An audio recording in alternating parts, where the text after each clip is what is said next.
Okay.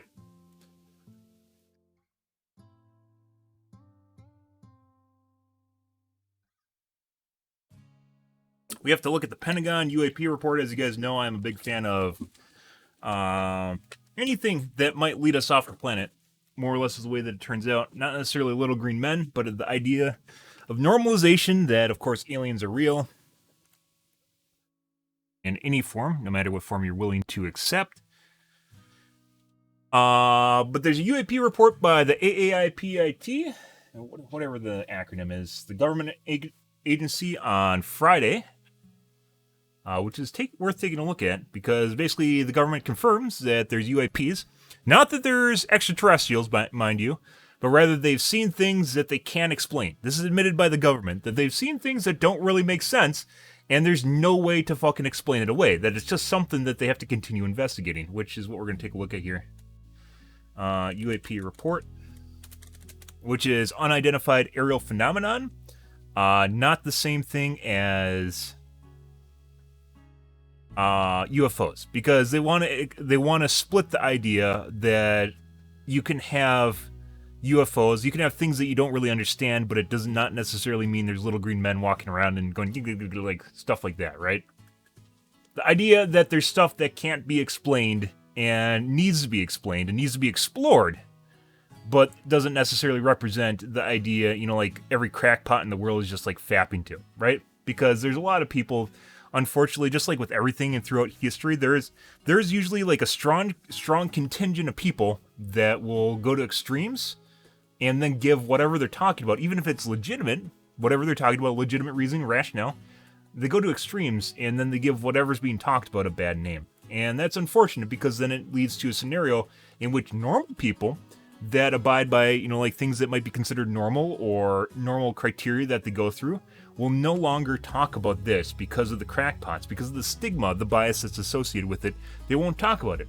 So now we have UAPs, which is not UFOs, but they are. They're UFOs, but not UFOs. It's not little green men, but it's the idea, and you have to use the idea, like you have to use UAPs, and it's worth explaining to people what a UAP is, because the idea of a UAP is not the same thing as a UFO, even though it is, but rather the idea that you need to separate the, to reverse the stigma, reverse the idea that little green men are, like, it needed a remake, it needed a makeover, the name needed a makeover, little green men are real, right? And like the people dancing around Area 51 selling hot dogs are right. And it's one of these weird, it's almost like climate change and global warming, where you can't use global warming anymore because global warming represents the idea that climate change is being caused by humans, right? But if you talk about climate change, it talks about the fact that the climate in the world is changing at an exponentially faster pace than it really should be, but it's not necessarily caused by humans. And that's a different reason. The reason for that is so like scientists that dove into the boat of climate or global warming isn't real, right? That dove into that boat for whatever reason, their back pocket got padded by the oil industry, or maybe they just really wanted to sell themselves on whatever they thought was true, have to get on board with climate change. So you have two different words for the same thing, virtually the same thing, but they're different enough where these guys that were kind of on the fence because they couldn't, because their reputation was on the line, are now going to go over to this one. Like bias, stigma, pride, ego, hubris is a big deal with a lot of people, especially when you get into the professional era, right? When you start getting into professional areas, it becomes your name's attached to it, so you have to find ways of dealing with it. So then we have the UAPs. We're going to take a quick look at this. I hope this one's not... Oh my god. All my complimentary articles ran out. What if I go like this? I have complimentary articles still, guys. Weird.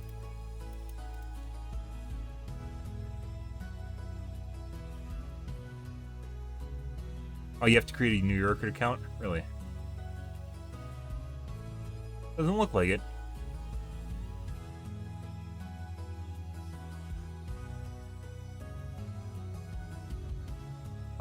Brief revision accompanying the 2021 Intelligence Authorization Act, which was signed last December, called for the Director of National Intelligence, in consultation with the Secretary of Defense and heads of various pertinent agencies, to produce an intelligence assessment of the threat posed by UAP and the progress the UAPTF, that's the acronym I was looking for, has made to understand this threat. UAP, or Unidentified Aerial Phenomena, is a revamped acronym of the perennially enigmas.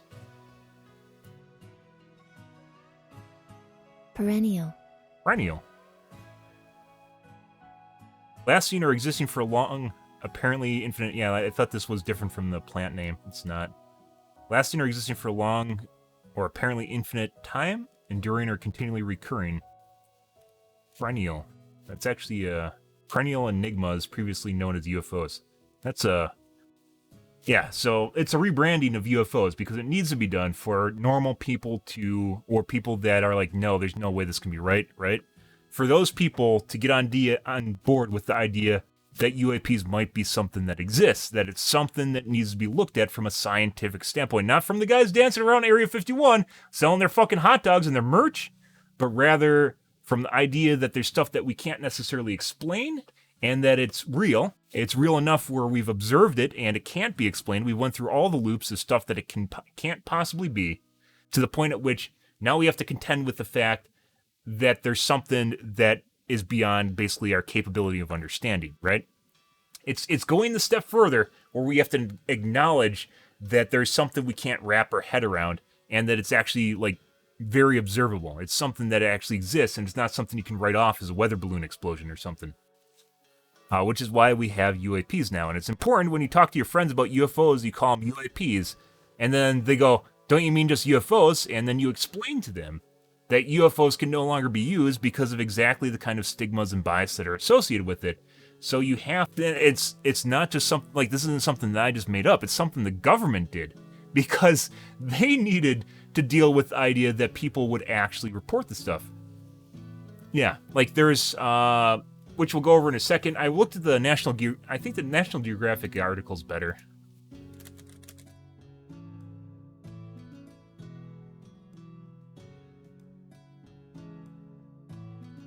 But I think it forces you to log in. Nope. By the way, incognito mode is one of the best ways of getting around the blocks on websites. Sometimes you can't still. Washington Post, for instance. But other times you can. Let's look at the Nat Geographic one. This is actually better written, in my opinion. Previously fringe topic has gained mainstream acceptance, and while the report produced by the Office of Director of National Intelligence does provide some new information about the unexplicable occurrences, it may leave the biggest questions unanswered, which is the government's not trying to sell you on the idea that UFOs and aliens are real. They're trying to get people on the same page that there's stuff we don't understand, which could be UFOs or could be aliens, but might not be aliens too, right? Like, it's the idea that there is a possibility it could be aliens. It's like, it's this weird in-between period where we're, like, you have to, in order to make the leap to let people get to the point of accepting that aliens might be real, we have to first kind of ease it in. We got to do just the tip, right? This is just the tip, where you're just putting it just a little bit in. Because if you go too deep, they aren't going to like that, right? Like, people don't like the idea of aliens anymore because it's so much, there's so much bias associated with, there's so many people that will literally go off the deep end telling you about how the aliens built the pyramids, and there's all those fucking history shows that just, like, any sort of crackpot they could find about aliens, like, literally got on the show. And that's not the right way of addressing it, because it seems like an AstroTurf campaign. It seems like something where someone is trying to sell you, like, scam you. It's like scammer logic. They're trying to sell you on the idea of something that can't be proved. And if aliens are here, which I'm pretty sure they are, we've talked about this before, not necessarily little green men walking around, but rather unmanned vehicles, which is what UAPs generally represent. Like, if we go to Mars, if we go to some other planet, you don't send people first, right? That's not the first thing you do. You don't send people. You send your drones, because drones are disposable. Because UAVs make perfect sense for a place where, life support is a huge, maybe not for other aliens, for other alien life forms, but life support for humans is a really taxing thing where you have to feed people, they have to shit, they have to eat shit, sleep, and breathe. That's a really big deal, right? And I assume aliens would have to do the same thing. They have to consume in some form, they have to excrete in another form, and they probably have some sort of rest period where they can, regain their consciousness or something, and then, of course, they have to live in whatever environment they make. So, it's pretty much, it's like a fact of life is if someone exists or something exists, you have to take care of it, right? But machines, you don't need to do that. So you have machines. That's basically the way it turns into. But anyways, this is released by the government. There's a tons of websites. Surprisingly, no one on Twitch talks about this shit. I have no idea why, guys. We live with geeks. This is kind of the weird thing. Is like, maybe you don't want to be the alien guy, right? You don't want to be the alien guy on Twitch. There's a lot of weirdos on Twitch, and I don't understand why no one's talked about this. There's a bunch of news articles written by like big. These aren't small names. This is Nat Geographic, New Yorker, CNN had an article, even Fox News had one. So like, this isn't something that's like just by a niche or a certain political spectrum. This is a report from the actual Pentagon, which is why we're covering and talking about it again. I told you guys we were going to at the beginning of the month because this is pretty interesting. But once again, I've heard absolutely no one on Twitch talk about this shit, and that's kind of scary. Like, that just means that Twitch itself is just like its own little genome where people are afraid to step outside a line. Like, they don't want to go and talk to someone that might make themselves seem weird or different from everyone else, despite the fact that's like what Twitch is supposed to be prided on, right? As being weird and different. Yeah, here we are with no one talking about this stuff, at least from my experience. And other people's streams, no one talks about this shit. I don't know why. I literally have no idea why. And it's one of the weird things. It's like a void. It's almost like a void of just like no one is willing to stick their dick out. Maybe I don't know. I don't understand that. Obviously, I kind of know what it makes me mean, but once you explain this, it starts making a lot more sense. The Navy pilots and other military personnel have been seeing mysterious objects for over a decade. A Navy force reviewed. Is there a way to read this? Is there an add-on? There has to be one nowadays. Extension. Just read.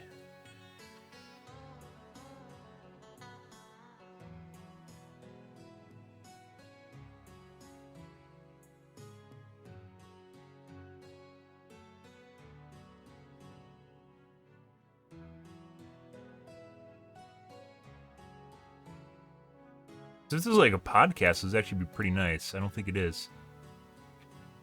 Podcast? Pretty long article, too.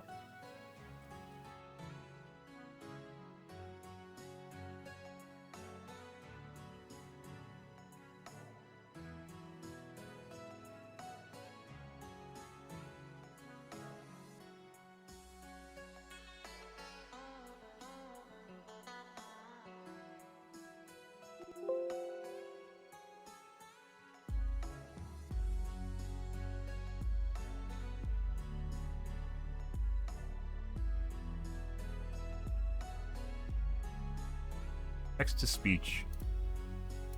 Take a look at this real quick. This is actually be a really nice add-on for talking to you guys about stuff that you can't just see on Google or on YouTube, excuse me.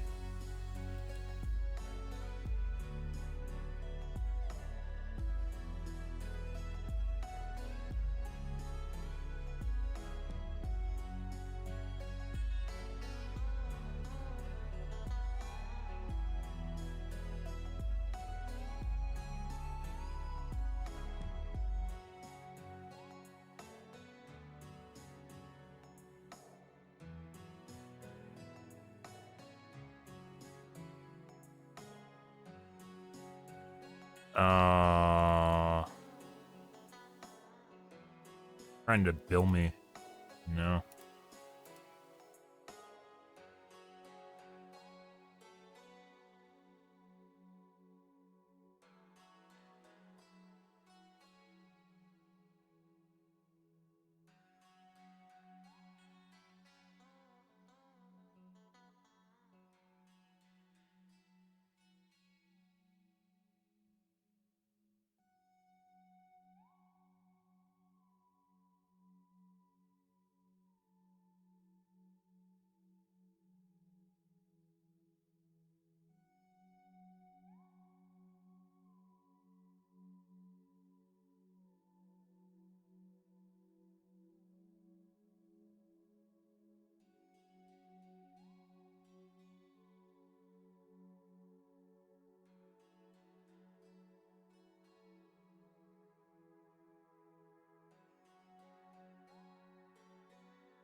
Search results. Web results. Read aloud. A text-to-speech voice reader. May 17, 2021. Interesting.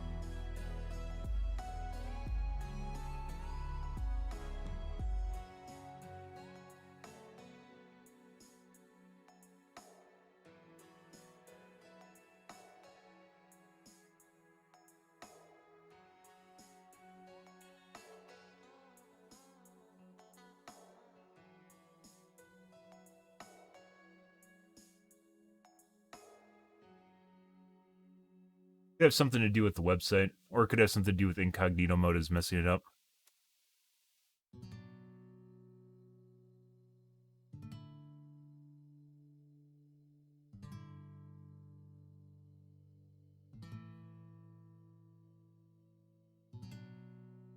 The unexplained phenomena. Is there a better voice?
Google Cloud Text-to-Speech enables developers to synthesize natural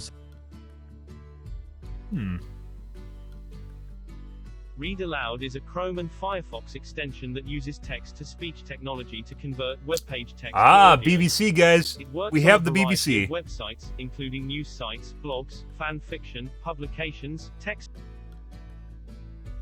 Maybe you can't use read aloud on here. That'd be a shame.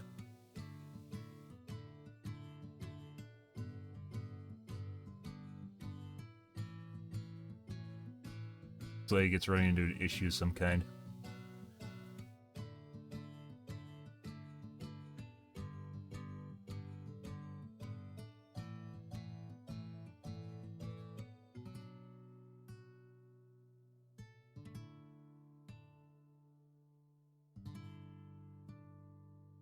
Let's see.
U.S. national security officials today delivered a report to There we go. Congress about investigations into a series of unidentified flying object sightings, a landmark sign that this previously fringe topic has gained mainstream acceptance. And while the report, produced by the Office of the Director of National Intelligence, DN. So I did what I highlighted.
We'll get it, guys. Just hang on.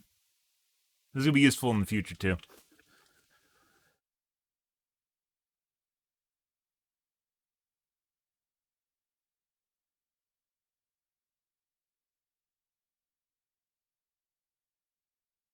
Yes, Navy pilots and other military personnel have been seeing mysterious flying objects for decades. A Navy task force reviewed 144 sightings by U.S. government personnel that occurred between 2004 and 2021. No, the Pentagon doesn't know what they are. There's no evidence that the objects were sent by space aliens, but the report, mandated by Congress as part of the 2021 National Intelligence Authorization Act, confirms that the sightings remain unidentified. No evidence, but not that they can't be, by the way. But no one in the intelligence community uses the term UFO anymore. The new moniker is Unidentified Aerial Phenomenon, or UAP, a name change meant to signal that the U.S. government is taking the mysterious sightings seriously. The report, which includes a classified section available only to lawmakers, details the results of investigations by the Defense Department's UAP task force, established in 2017. Strange flying objects with seemingly bizarre aerodynamic abilities have been spotted by pilots, on radar, and with infrared sensors. The report does state that the UAP task force was not able to attribute any of the sightings to American military or other advanced U.S. government technology. Some UAP observations could be attributable to developments and classified programs by U.S. entities, the report says. We were unable to confirm, however, that these systems accounted for any of the UAP reports we collected. The most famous UAP encounters in modern aviation history, cases from 2004, 2014, and 2015 that involve pilot sightings, radar tracking, and objects caught on video, remain unsolved. Which is the video we looked at already, at the top of the page. Actually, redo that. Fuck. You fuck! This is what I get for allowing you. No.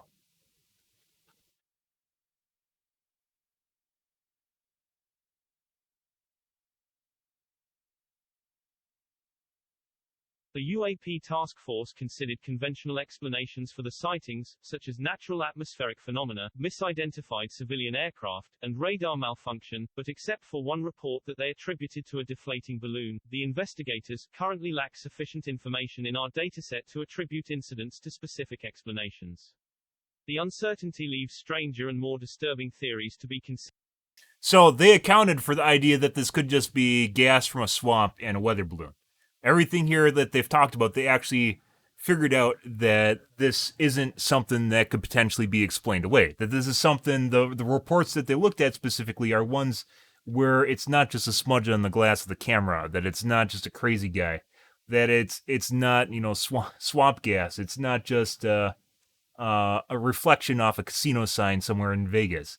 Like, they took into account everything, and they're coming to the conclusion that these can't be explained away, that it's something that they have to look at, which they'll get to in a second here. Adversary systems, and what the report refers to as a catch-all other bin. Even without answers, the report is a welcome validation for those in the military who witnessed unknown objects in the sky. We were ridiculed and mocked by so many, so now it feels nice to have people ask good questions and to have them really be interested in getting to the bottom of it, says Alex Dietrich, a former Navy pilot who observed a UAP in 2004.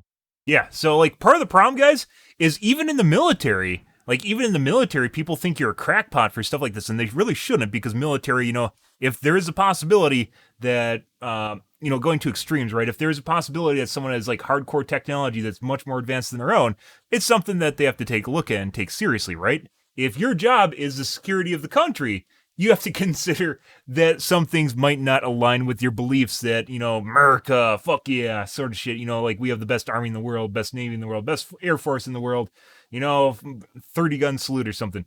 Like, you have to consider the possibility. And it's actually a shame, even the military, like, they weren't originally taking these seriously. And obviously in the public sector, when you talk about this stuff, people are like, you're crazy, which is once again why they're called UAPs now instead of UFOs. Then, of course, there's that underlying sense of urgency that we all have. Is this a threat to national security? A number of U.S. officials are now posing that same question. What Dietrich saw in the sky 16 years ago started a series of events that changed the discussion about unidentified aerial sightings forever. An encounter at sea on November 14, 2004, Lieutenant Junior Grade Dietrich was pushed back into the cockpit seat of her FA-18 Super Hornet as it sped 150 miles per hour toward the edge of the flight deck of the aircraft carrier USS Nimitz. The G-forces increased as she applied the afterburners and roared away from the ship to begin a day of routine, pre-deployment training off the coast of California, near Catalina Island. Just after leaving the deck of the Nimitz, she observed an oblong object hovering over the water. It suddenly leaped into motion, skimming 500 to 1,000 feet over the waves at around 500 knots.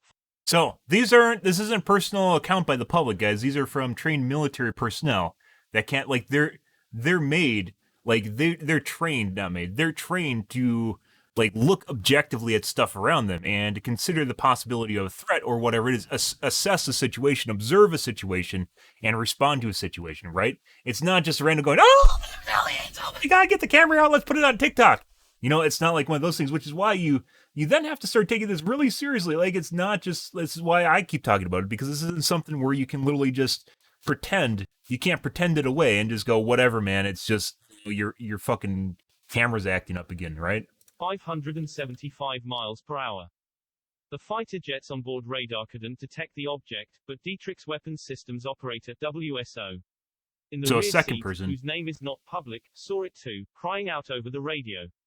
We were trying to call out what we are seeing to each other, and to make sure everybody else is seeing it. Like, that's pretty sad if, like, people are afraid to make their name public because people are going to think they're crazy. It's moving so erratically and so fast that our voices, our minds, and then our radio calls can't keep up with it. Yeah.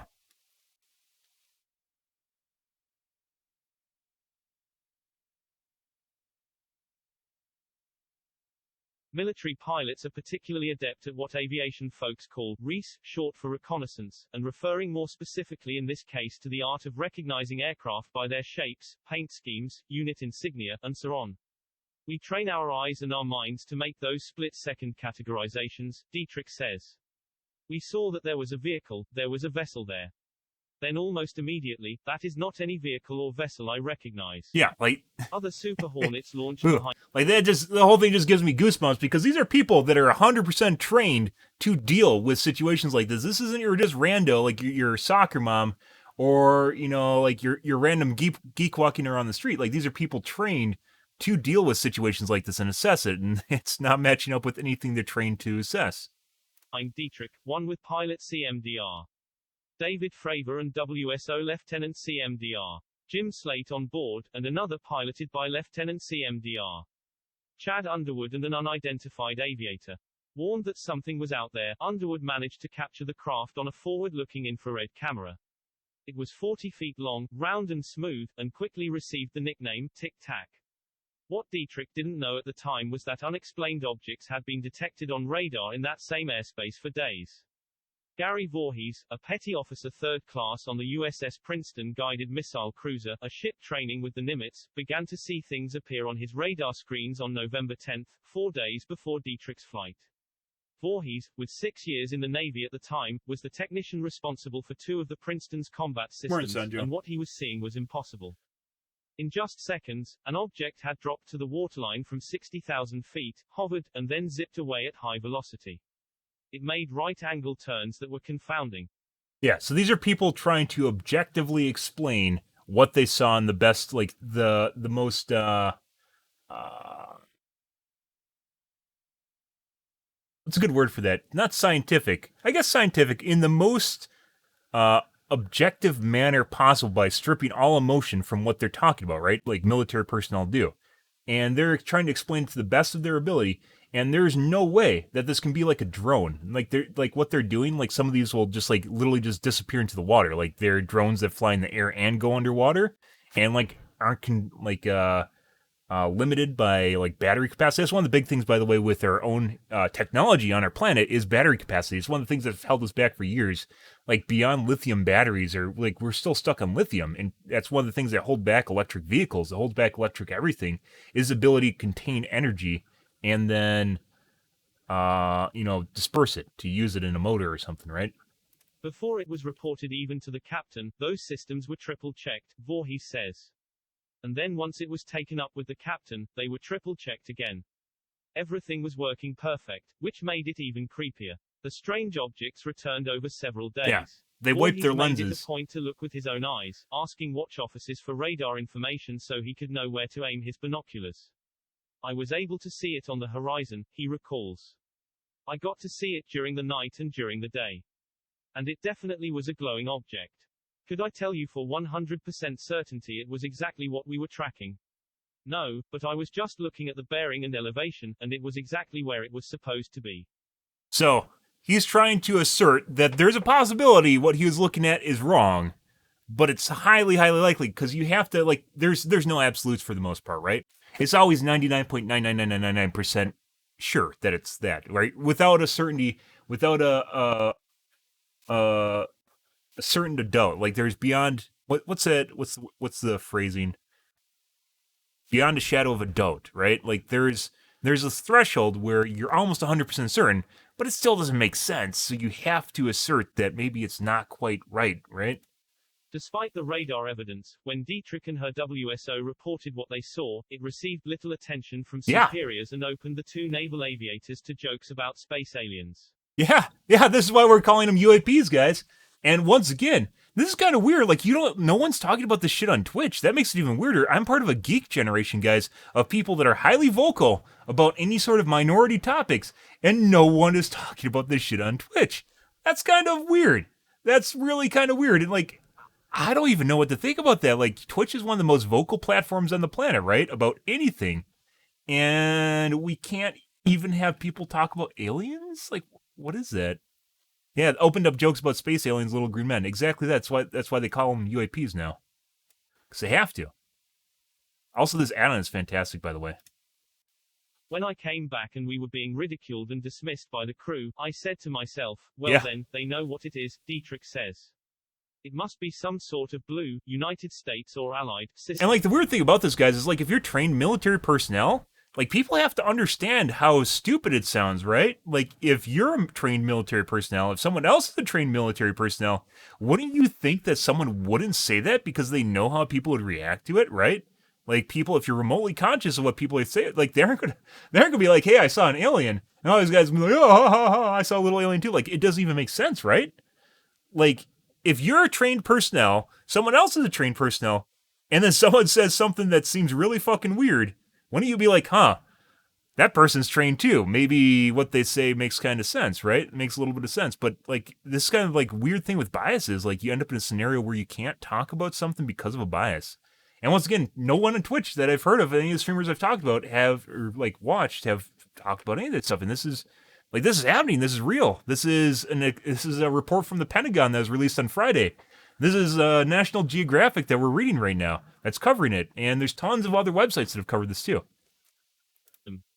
It must be some sort of highly classified, compartmentalized system, and we were inadvertently vectored into its test range. If so, she was angry to be ordered into cluttered airspace with no warning. Before any flight, pilots are briefed on every environmental nuance, from the air humidity to bird sightings. Dietrich now knows that radar operators... So this is personal accountability. This is a personal testimony that they're covering right now.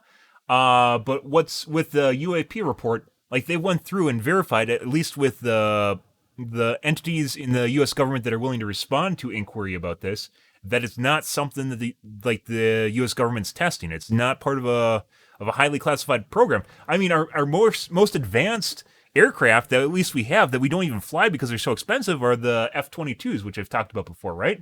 Like we have a budget version of that, which is F-35. Like they're so expensive, like we don't even make them. We made a budget version of it. Like so, even then we have like aircraft that we don't even fly ourselves because they're so goddamn expensive. So it would be kind of weird that like there's something like this that the U.S. government has, but like doesn't use at all, right? Like Voorhees tracked odd returns for days, and the Navy leadership launched her training flights anyway, with no mention of the anomalies. The inability to address the mysterious objects, there's no box on the checklist for UFOs, Dietrich says, left her unprepared for the encounter and put her at risk of a collision. UAP clearly pose a safety of flight issue and may pose a challenge to U.S. national security, the report states, confirming 11 reports of documented instances in which pilots reported near misses with a UAP. Yeah, so these guys, if it's a government program, these pilots are taking it seriously. Like, yeah, man, I could have collided with that, right? So, like, they're looking at it from a logical perspective and not little green men. Like, this is the most observational, like, the most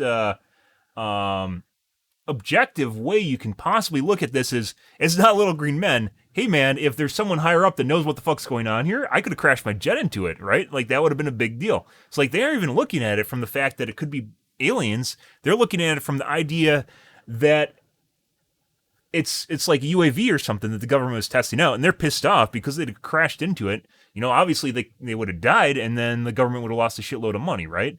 So like they didn't like file this. They weren't even filing this under aliens. They were filing this under that was a flight risk that I could have crashed into. Like that's scary, right? They're not even looking at it from, hey, it might be extraterrestrials. They're looking at it from, hey, man, just don't fucking your high-tech government shit, don't fly it right next to the carrier. But once again, the carriers, like, if the government's doing stuff and testing it and they want it to be covert, they aren't going to do it right next to our carriers, which once again lends itself, like, government isn't going to say it's aliens because they don't have any contact with aliens, at least that they declassified. They don't have any contact with aliens, but they're stating that this is stuff that they can't even explain, that doesn't make sense. And in terms of an exercise with an aircraft carrier, right? Like the aircraft carrier should be aware so they don't fly their aircraft into shit. So if it was part of a government operation, like the government's part of this, like they wouldn't fly it so close where they risk a jet running into it, right? Like they aren't going to put it at their assets at risk because that's money and obviously lives. But at the end of the day, the government generally just cares about the money, right? So at the end of the day, they're going to make sure that they check all the boxes of people like, hey, maybe we should tell the aircraft carrier that we have some new UAVs that are flying around. We aren't going to be able to tell you what they are, but they're going to be flying around. So, you know, just watch out for them sort of thing, right?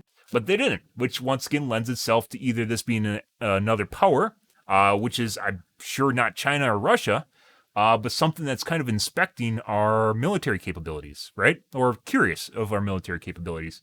But they haven't really been displaying, none of the reports that I've seen so far have displayed hostile intent, which is they want to blow our shit up, right? Which would really catch everyone's attention is if they blow up our shit.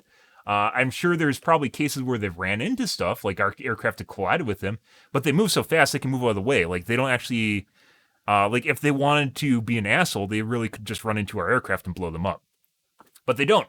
So that leaves, it's not China, it's not Russia, because if you have stuff like this, you're going to hide it from us, right? Like, there's no other organization on our planet that would do stuff like this, and then, like, looking at this from a logical perspective, there's no other organization on our planet that would openly do this stuff, and then exhibit the fact that they have a huge advantage, technological advantage over us, right? Because this is around military personnel, this is around our aircraft, this is around in restricted airspaces where you don't go, this is where you don't fly your fucking drones, especially if you're a commoner, you're a pleb, right? So stuff like this is something that might not be aware of our guidelines or just doesn't care because they're so advanced, right? They just don't care. Which even if you weed out Russia, you weed out China, Russia's not what it used to be either. So like mainly just like China, you weed them out. Then you're left with maybe a third party organization on our planet. Like, we got like what is the GI Joe one? Cobra Kai? No, that's that's the martial arts one. Cobra or whatever it's just called, just Cobra. Like some sort of organization that just exists outside of government, which would even make sense. Like people that don't have a country but are part of our population, right? Where would they get funding? Like the government, the U.S. government, the military is funded by like we funnel like a shitload of our taxes into. That's one of the bad things about the U.S. is we funnel a shitload of our taxes into the defense budget. It's like 40% of our taxes go to our defense budget. There's like no one on the planet that can keep up with that. It doesn't even make sense. Like, even if you, like, culminate all the billionaires from our planet together, like, they'd have a tough time keeping up with their defense budget spending. So, it can't really be on our, like, I use that kind of, like, remember how we talked about 99.99% sure? I'm 99.9% sure that it's not from our planet, because it can't be from our planet, because it doesn't make sense in terms of spending, because you need to have income, and you need to have the capability of funneling all this money, all this information, into this one area to get this huge advantage, right? To develop stuff like this, which means it could possibly be someone on our planet that found aliens and then reverse engineer the technology, right? Then that would kind of make sense. But then it would have to either be part of the U.S. government, or even then they wouldn't fly them around our ships once again. Like if it was part of the U.S. government, it wouldn't make sense for them to fly them around our ships and make them known to people. So this doesn't check boxes that you need to check to consider it being from our planet. It doesn't make sense. You can't come up. This is why they reported this. This is why the UAP report came out. Is because you have to contend with the idea that this is stuff that we don't really understand, but it exists. And once again, it is kind of weird how more of like the internet is not covering this shit, because this is kind of a big deal. Now, obviously, the little child inside of me that's fond of sci-fi really loves this shit, but also, at the same time, I'm a very logical and objective person. I tend to look at this stuff. I am very open-minded. I don't, like, even if you get behind science, logic, reasoning, rationale, I am a very open-minded person. Like, I don't believe in bias. To a certain extent, I don't believe in bias. I don't believe in becoming part of the herd and herd mentality. It really hurts your ability to have free and critical thinking if you just adhere to whatever Twitter retweets come out. And it's a shame that more of the internet is not interested in fucking aliens, or I mean just UAPs. Look at that thing, dude. The sighting receded in importance as Dietrich's career progressed. She served in Iraq and Afghanistan, logging more than 1,250 hours and 375 carrier landings during combat missions. So this is someone you can't just throw out their testimonial. You can't go, hey man, you really suck at your job, lol, you're just doing this for attention, right? She then worked several well-placed administrative jobs with the Navy in Washington, D.C., while pursuing an MBA from the George Washington University School of Business, which she received in 2014. Yeah. But the ripple effects this of the is sighting never really... So kind of, just putting this in perspective, there's multiple people from the government, even Obama said stuff like this, mainly referring to the UAP report, which just came out, like same kind of stuff where they couldn't necessarily explain it. Even Obama had talks about this shit. And then there's a advisor from Israel, like a major security advisor that retired, and he just talked exactly like this. There's people like coming out of the government that are literally talking about this stuff because they can't explain it. And it's actually, it's kind of time to consider maybe our 1950s interpretation of alien life. It might not be completely correct, but you should actually at least give the idea, you should at least give a little bit of, you have to humor it a little bit. And humoring is even wrong because haha, aliens, right? You have to give a little bit of respect to the idea that we aren't alone in the universe, because it doesn't make sense. The universe is way too big. It's been around way too long for us just to be alone. And maybe, I think it's one of these things, I've talked about aliens before, I really think it's one of these things where we aren't interesting enough to alien life beyond our happenstances of blowing each other up to warrant first contact or warrant anything outside. And maybe we're actually getting to the point where we are. Because in the last 100 years, guys, we went from people dying to smallpox to everyone is connected to a hive mind. This is a big deal. I don't think people really put it in perspective. Like, we've been around for thousands of years. After Rome fell, it was kind of a step back in human civilization. Imagine where we'd be today if Rome didn't fall, one of those things, right? But huge, step back through the Dark Ages. But in the last 100 years, like, we went from like genocide and people dying of smallpox to hive mind, like not completely a hive mind, but you have to, like, the way that Twitter influences the psychology of humans and social media in general influences the psychology of humans. Some of the newer generation of kids, like, it seems like they don't even have like the ability to think about things outside of what Twitter shows them. It's very weird, but it's gotten to the point of like hive mind, and this is ingenious. This is a computer in my hand. This is incredible, and maybe we're actually getting to the point where we're interesting enough to alien life where we might actually, hopefully in my lifetime, because I only live 100 years, hopefully live 100 years, maybe in my lifetime we'll actually see alien life. Who knows? And hopefully they won't blow us up. That'd be fun too. He went away. Officials in the Pentagon repeatedly asked her to brief people who wanted to hear her story firsthand. Yeah, like since 2004, I explained this before at the beginning of this, guys. It's a damn shame that there is a huge stigma associated with talking about UAPs, and that people are curious, but they aren't curious enough to put their ass on the line. Like, they don't want to be known as that crackpot in Congress or that crackpot in the government that wants to hear about UAPs, right? But they're still curious enough to ask, because deep down, I think a lot of us actually want to, like, we like the idea of not being alone, or maybe there's something else out there, right? The unexplored, which hasn't been around forever. Everyone thinks that everything's been explored on our planet. We just kind of lost that adventurous edge. We can't go, sail around the world to the other side of the globe anymore because that's been done. Everything's kind of really been done, and now it comes down to min-maxing, which billionaires do much better than the common citizens because they employ hundreds of people with PhDs to do exactly that. So, like, it's kind of like one of these things where, like, the final frontier, but at the same time, it's like stepping stones. Trick has been requested to deliver briefings at least once a year, and usually more, often enough that it became a nuisance. It was a total pain in the ass, she says. Then it started with the Hill. Can you come brief these senators and congressmen? McCain's office is interested in this. How do you say no to John McCain? During presidential turnovers, Pentagon officials even asked her to brief the new administrations, speaking with senior-level naval intelligence officials, both civilian and military. Yeah, so this is well beyond, hey guys, this is just a rando on YouTube. Look at this video that I just uploaded. Wow. Dude, I love, like, they spent a long time. Interest in the sightings waxed and waned, but definitively spiked in late 2014 and early 2015, when Super Hornets attached to the USS Roosevelt began encountering, I believe those are fast-moving, F-16s? unidentified aircraft that looked, in one which aren't like our words, high-end like aircraft, a but they're cube pretty far inside up a there. sphere. Equipped with upgraded radar, these warplanes were able to track the strange targets. Yeah, and like it's kind of like one of these things where our military has gotten to the point where it's advanced enough where we're now capable of tracking this stuff. Like, it's not like they didn't exist, but rather that we weren't able to capture them in an objective form. Like, you could look at footage right up until like the last couple decades. And they're talking about upgraded Super Hornets, which I believe are F-16s. I'm not entirely certain on F-18s, maybe F-16s. I don't know which one the Super Hornet is. But the kind of weird thing about this is, like, they aren't all the same either. Like, they don't look all the same, which makes me think there might be more than one type of alien here, or more than one type of alien government that's kind of interested in our planet. Like, people are shopping around. It might not even be an alien government. It might be a tourist agency for aliens coming to our planet to take a look at the sites.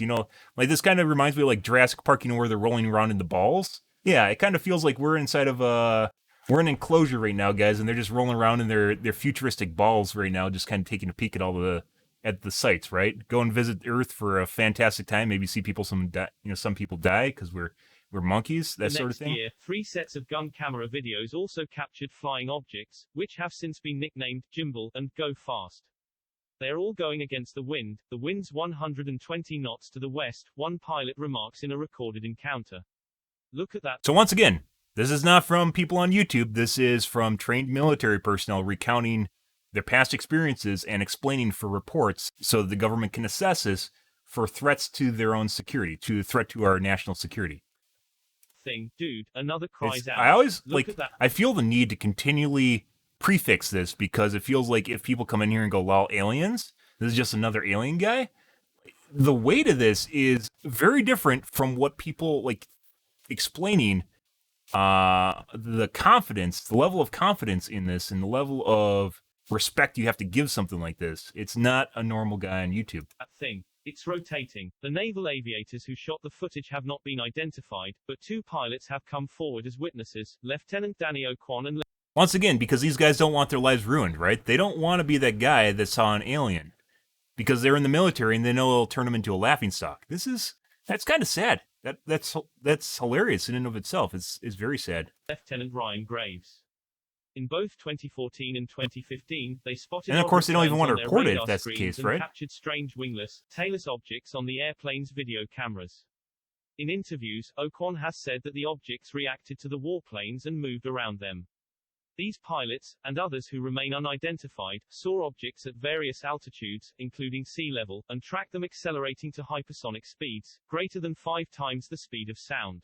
Which our aircraft generally can't go that fast. Endurance, staying in the air for up to 12 hours without refueling.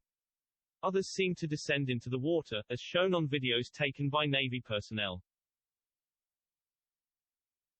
I hope that didn't cancel that. I believe this is the Navy one? Yeah, this is the one that they captured above water. This is radar. This isn't. We have 31 knots sustained wind, topside, gust of 40. What was splashed? Splashed. Mark bearing and range.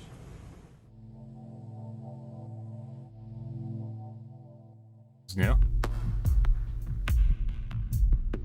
Yeah, so it almost seems like they use water for fuel, which doesn't seem that far-fetched, depending on what you're getting from it, like hydrogen. This is, we've seen this already. The big one with a bunch of these were surrounding an aircraft carrier group in 2014, I believe. It's like, no, 2018, and there's like 20 or 25 of them, and like they periodically go into the water, and it seems like a refueling thing.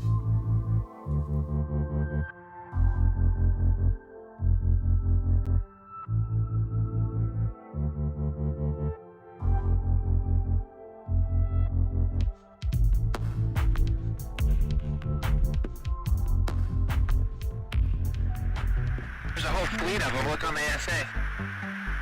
My gosh. They're all going against the wind. The wind's 120 knots. We looked at this one already.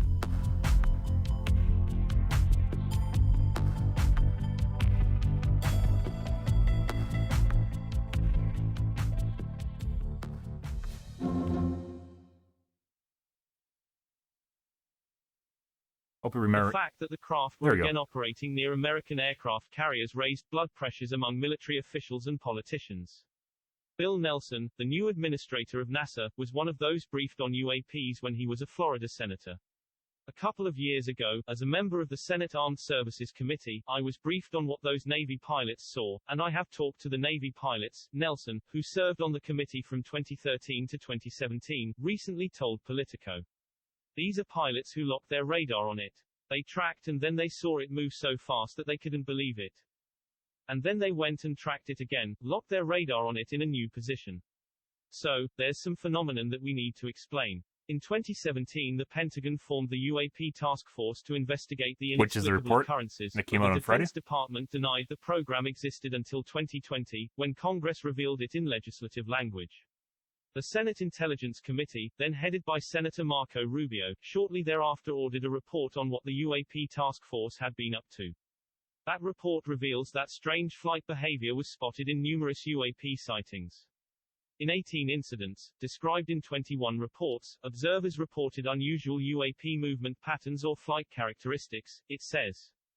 We are conducting further analysis to determine if breakthrough technologies were demonstrated. Inexplicable craft consensus has gelled around the idea that at least some physical aircraft were flying during the encounters reported by Navy pilots. The DNI report supports this point of view. Most of the UAP reported probably do represent physical objects, given that a majority of UAP were registered across multiple sensors, to include radar, infrared, electro-optical, weapon seekers, and visual observation. The repeated sightings around military ships makes U.S. defense officials wonder if another country with malicious motives could be responsible. Russia and China, both geopolitical foes with rapidly advancing militaries and a keen interest in blunting the U.S. Navy's influence around the globe, have been put forward as primary suspects. A theory within defense circles is that at least one foreign navy has been flying aircraft near American vessels to spy on their reactions. This explanation is satisfyingly rational, but details of the UAP encounters leave a lot of room for doubt. Yeah. would it make sense? If you have a highly advanced weapon, guys, in the military, you hide it, right?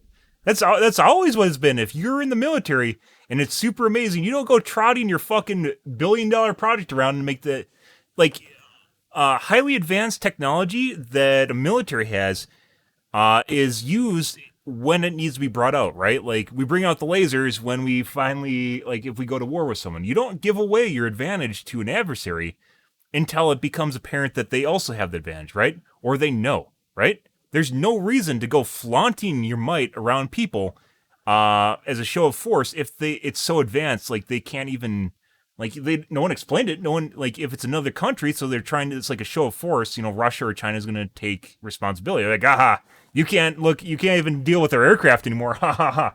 And like China, like they're touting their new aircraft, which are basically copies of ours, as they basically pull, you know, they cyber attack our country and take all of our secrets. That's, you know, good for them. They figured out how to do that, and that's another way of getting an advantage, right? Most of the stuff out of China is oftentimes just copied off U.S. military technology, copied off the U.S. Even it's not exactly the same. Like they have their own version of like the F-22. It's not nearly the same, but they have their own version. And like they like to flaunt it, but if you have something like this that's so incredibly advanced, you're not going to go like, hey, yeah, I'll just deal with it, man. It doesn't fucking matter, you know.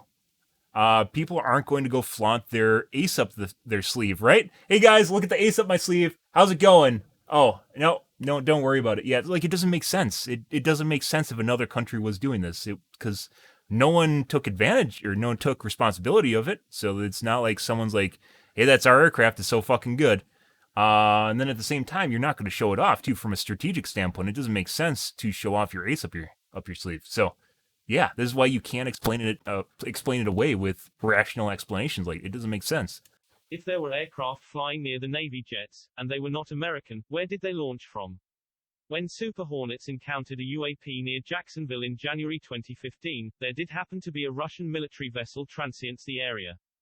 The Viktor Leonov, a Russian Navy intelligence warship, arrived in Havana, Cuba, on January 20, 2015.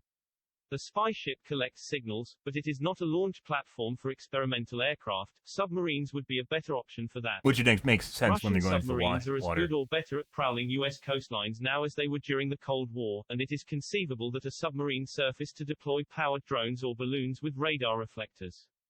Perhaps the Viktor Leonov was on the scene to help collect data generated when the provocative objects were spotted by befuddled U.S. pilots and radar operators. Cheap, expendable balloons could also explain the shape of some of the UAPs reported, as well as the glimpse of one seemingly dropping into the waves. Sub-launched spy balloons have been around since at least 1959. They've seen them drop into the water, though, and then come dabbled back out with of the water, so it's not like something where it just modern malfunctions. balloon program is known to exist in the U.S. or elsewhere. The U.S. Navy is, however, outfitting submarines with powered drones like AeroVironment's Blackwing, a small winged drone equipped with a sensor suite, and other nations are surely following suit.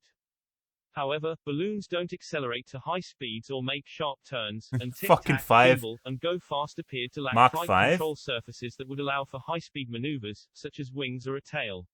Yeah, like the power generation isn't there. We do have, like, you know, some of the like racing drones, if you guys have seen those. Some of those can move really fucking fast, right? But they have a very limited lifespan for the aircraft, because once again, one of the big holdbacks for technology is batteries. It's lithium, right? So maybe we have a huge increase in battery technology or something, or improvement in battery technology. But once again, why would you flaunt that? Strategically, it doesn't make sense if you just flaunt it. The objects also had no visible exhaust, even when seen in infrared. Drone Which would make it seem electrically powered, right? And even 2015 was nowhere near as evolved as it is now. And propellers even mean... experimental Using propellers means you can't go that fast. You can't go like Mach 5 with propellers. Although then you start getting into like a ramjet. Yeah, all this is out of the Pentagon. This is not unvetted testimonial. This is out of the Pentagon. This is not off YouTube. Pentagon reports. After today would have an impossible from time the replicating some of the AAFTP or whatever it is. During the 2004 This is the UAP report incident, from Friday. For example, Fravor says he saw the Tic-Tac accelerate so quickly that his eye couldn't follow it. Radar logs on the USS Princeton seem to back up the claim, spotting the U.S. And take into account, guys, anything that we have, you can track with the human eye, right? We don't have anything that can survive, like, that isn't disposable that even a missile taking off, you can see that, right? So if it can move so fucking fast you can't track it with your eye and then come to a stop, imagine a bullet doing that, right? You shoot a bullet out of a gun, it's disposable, it hits something, it explodes, or it turns into shrapnel. But you can't. It's not a reusable object. It just like goes like this, right? So like you can kind of theorize that maybe, like some sort of acceleration component there, but then you can't figure out how it stops. And if there's a person in it, they're going to turn into street pizza because we have no way of dealing with inertia, right? Which is one of the reasons that pilots have problems. Even if the aircraft can go really fast, they have problems. Like they wear pressure suits to help deal with G-force. Otherwise, you turn into a pile of poo inside of a cockpit. UAP 60 miles away from Fravor's jet just seconds after he saw it pull away from him. The radar returns recorded by military ships and warplanes should provide the most reliable data about what was in the air during these encounters, but the mystery only deepens when such data is considered.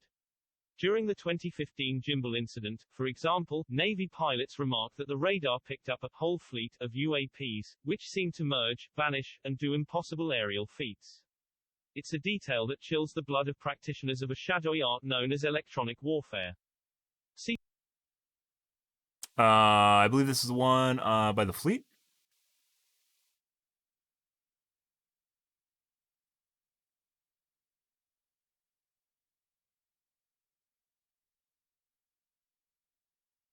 Is this it?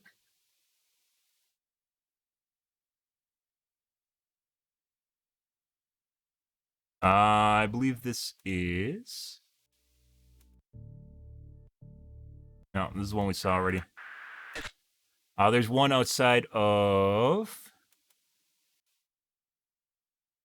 the carrier group I wanted to take a peek at. Secret world of the Crows. There is an ongoing, invisible cat and mouse game between designers of U.S. weapons systems and those made by Russia and China. In places like Syria, Taiwan, and Ukraine, military specialists, nicknamed Crows, vie for dominance over the electromagnetic spectrum. Over time, the sensors on... This is just something that's a little bit weird, though. Like, there's all sorts of weird stuff. Have you heard about microwave technology, where they basically can use it to make you go crazy? It's like Cold Warfare sort of technology. Is kind of what they're talking about right now. Microwave waves where you can actually it doesn't like roast you like a microwave, but your brain is basically a series of electronic pulses, right? And you have like a magnetic field over your brain. So they figured out ways of like influencing it, not like telling you what to do and go kill people, but rather it drives you crazy is essentially what it comes down to. Energy, was it low? It's like high energy, low frequency wavelengths or something. And there's thoughts, so they've talked about it off and on.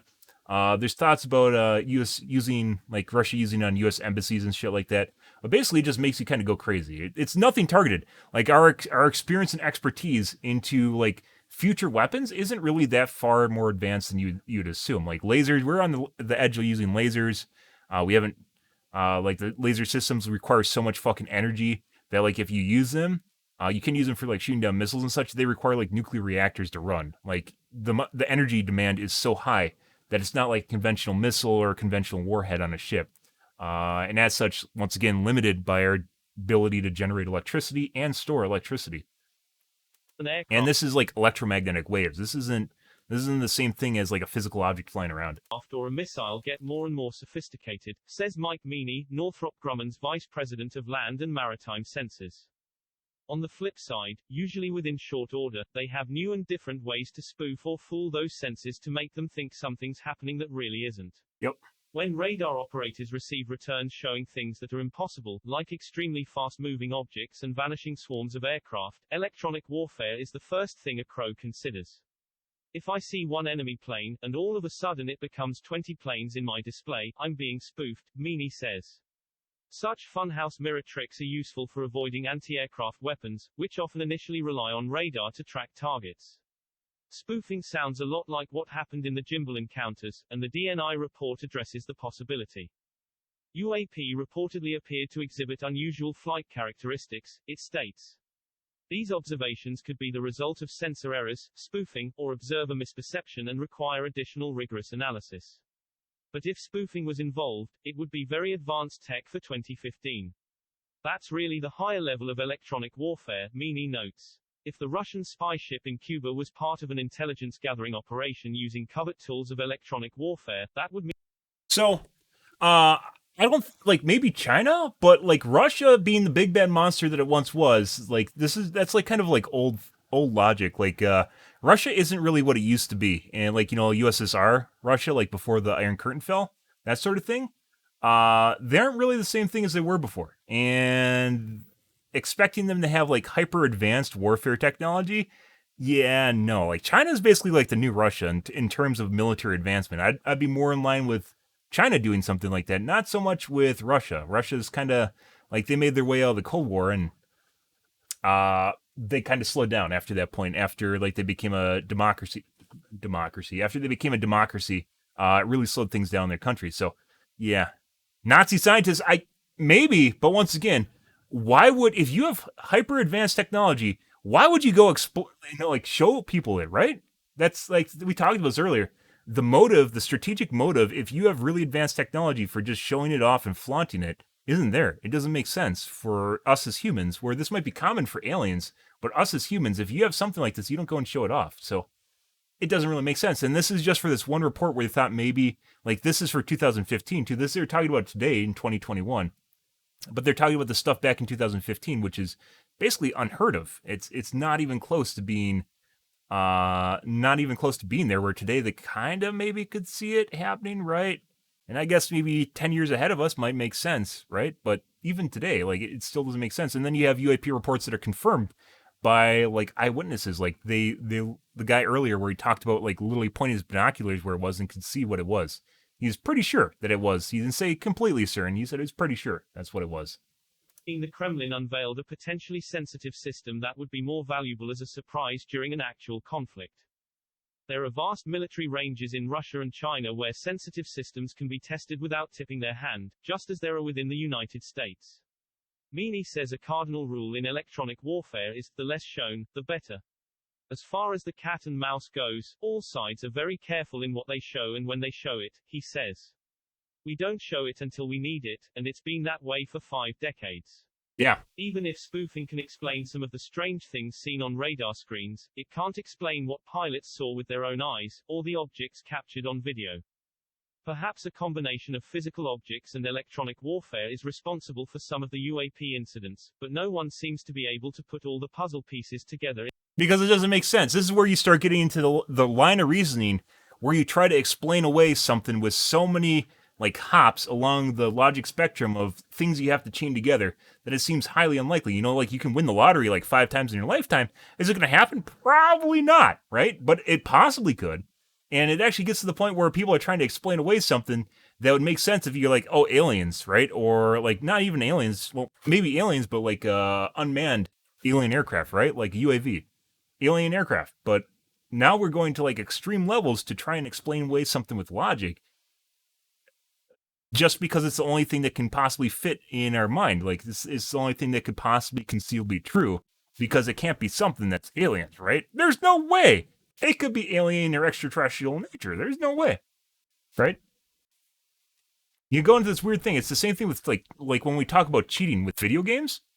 You'll have some people in chat where if you talk about something with cheating, they will go to extreme lengths to try and explain it away, where it might be something else, right? Where it has to be XYZ because there's no way someone could cheat in video games, despite the fact that, tons of people cheat in video games. It's easy to find.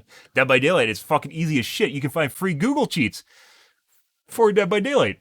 But there's some people that are so set on the fact that it has to be something that is, it has to be something that fits the norm, that it can't be something else, which is really weird. Like they get stuck in this kind of line of reasoning where it can't be something else. I don't understand it. Like you have to make 5 different jumps just to get to it. And it's not like it happened once, too. This isn't uncommon. They have 141 unexplained incidents of this. And they're like Nat Geographic is talking about a couple of these, but 141 instances. In a way that makes sense. For years, the men and women... And that's just, they're all more recent now because our technology is finally getting to the point where we can track and take pictures of this stuff. And of course, people are also starting to talk about this because, like they talked about earlier, that one person was basically turned... Like their crewmates started laughing about aliens and little green men. country reported encounters with unidentified aircraft that had superior capabilities, and for years their concerns were often ignored and ridiculed, Rubio said in a statement Friday. This report is an important first step in cataloging these incidents, but it is just a first step before we can actually understand whether these aerial threats present a serious national security concern. They don't, because they haven't attacked us at all, right? Hostile intent isn't really there. They could be. I'm probably sure the best way of figuring that out is to shoot one down, or a couple of them down, is to blow them up. That's kind of like one of the weird things, like the government hasn't actually, like they're dealing with this stuff, but they haven't reached the point where they're like warning shots, right? So it's kind of weird. Like if they're operating inside restricted airspace, like an actual airplane, whoever is owning it like would be warned and then they'd generally be shot down, right? But they don't do that, which is kind of weird, right? If you're operating inside of restricted airspace and you potentially could present a threat to a ship or, you know, a billion-dollar aircraft carrier, you probably get shot down. But they don't, right? So kind of curious on how the military is reacting to these, or the lack of reaction to these things, the fact that they don't shoot them down. And probably good, by the way, because if we did shoot them down, it'd probably be a huge deal, right? War of the Worlds. I'd probably just scare them away, depending on what they are. I'm guessing they're unmanned, as I mentioned before. But, yeah, let's kill one and see what happens. Exactly that. Because that's the easiest way of figuring out intent, is to blow something up. You warn it, and then you blow it up. So not completely unprovoked. You're in restricted airspace, and then you blow it up. Or try to, and then see what it does. Because then you can figure out a lot when you start basically... when you act aggressive towards something, you can figure out a lot of data. That's how something reacts to your stimulus is actually really important for figuring out behavior. So like even if your intent isn't necessarily completely hostile, you can use hostile intent to figure out what they mean to do, right? What their response is to hostile intent. Obviously, they could probably just vaporize an aircraft carrier, but it would be curious to see what actually happens if you try to shoot something like that down. And it's kind of an extreme measure, but at the same time, it also represents a step forward, right? Where we're kind of stuck in this loop where no one's talking to anyone. And I assume they've tried to radio at them, right? Or something. Maybe they haven't. I don't know. Like, once again, like the very fact that some of these guys were talked about on a ship and then their crewmates start laughing at them, it's kind of a step in the wrong direction. Like, if this is a threat, wouldn't they warn it and then shoot it down, right? Or attempt to shoot it down? I don't know. It's kind of weird.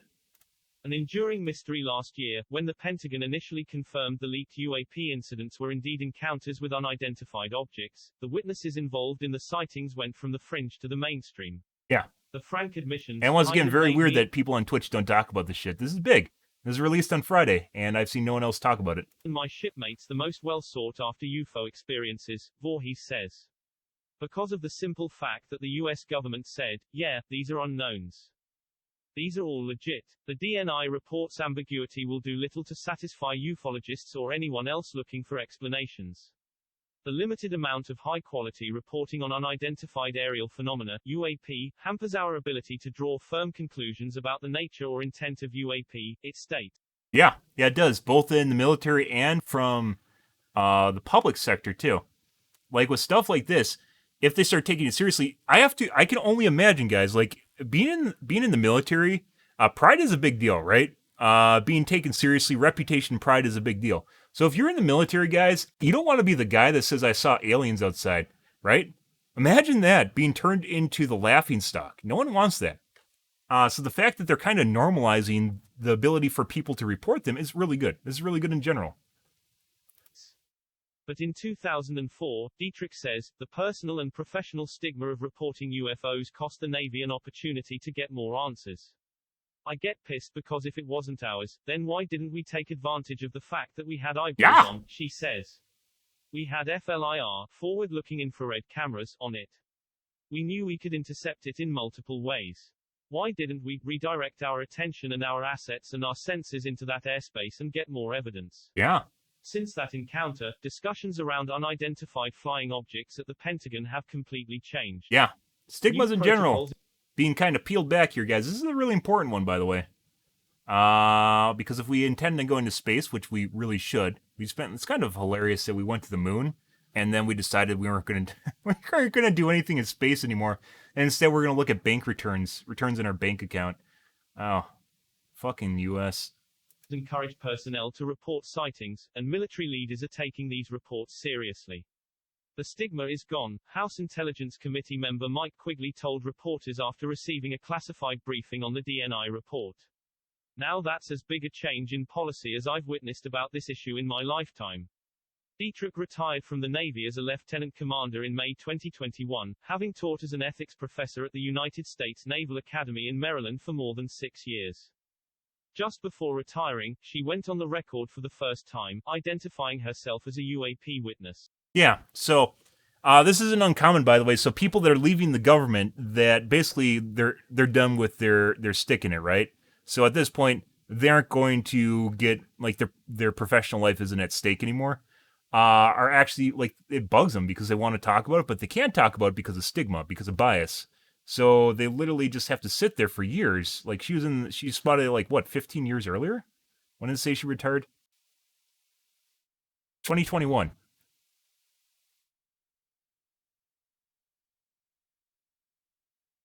Yeah. So it was what, 16 years after she saw it. That's sad.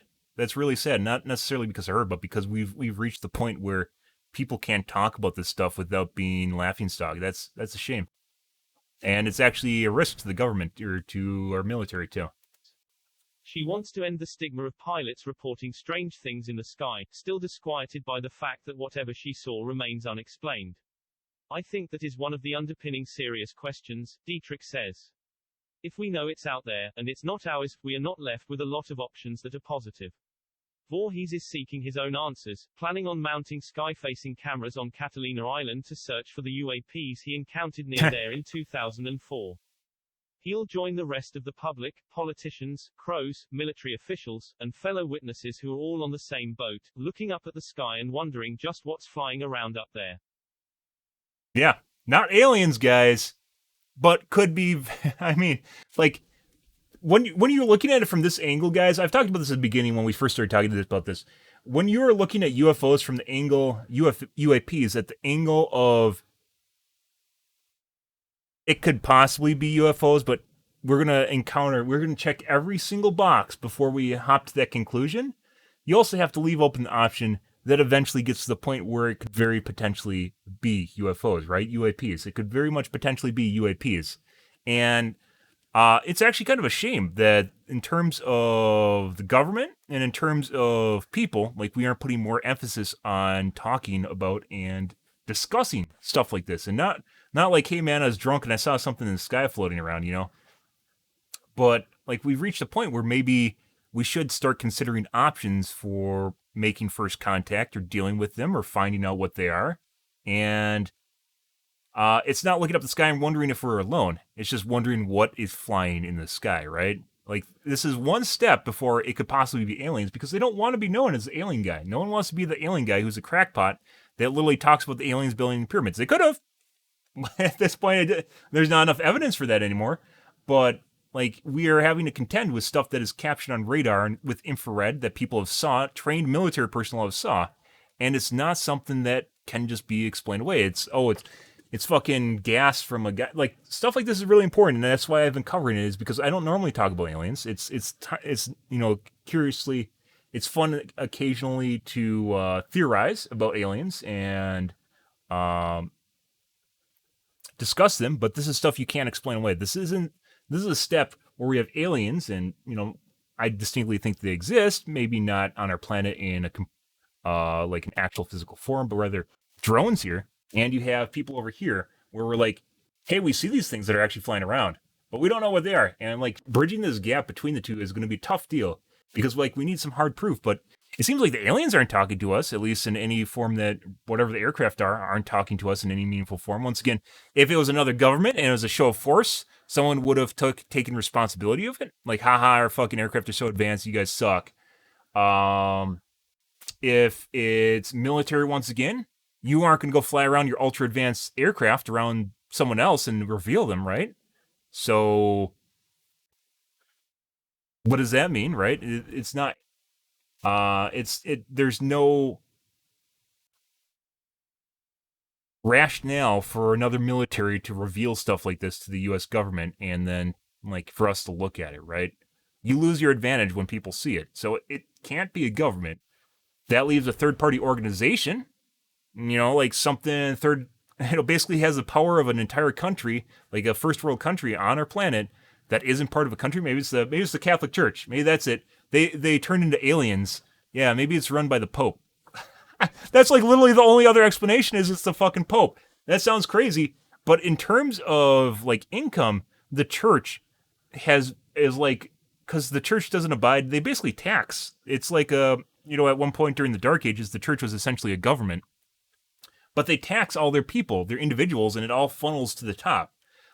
So the Christian church, like the Catholic Church, not Christian Church, the Catholic Church, is possibly the only other explanation of where you could gather so much wealth and information in one spot that it could possibly be. I know that sounds absolutely crazy because it is.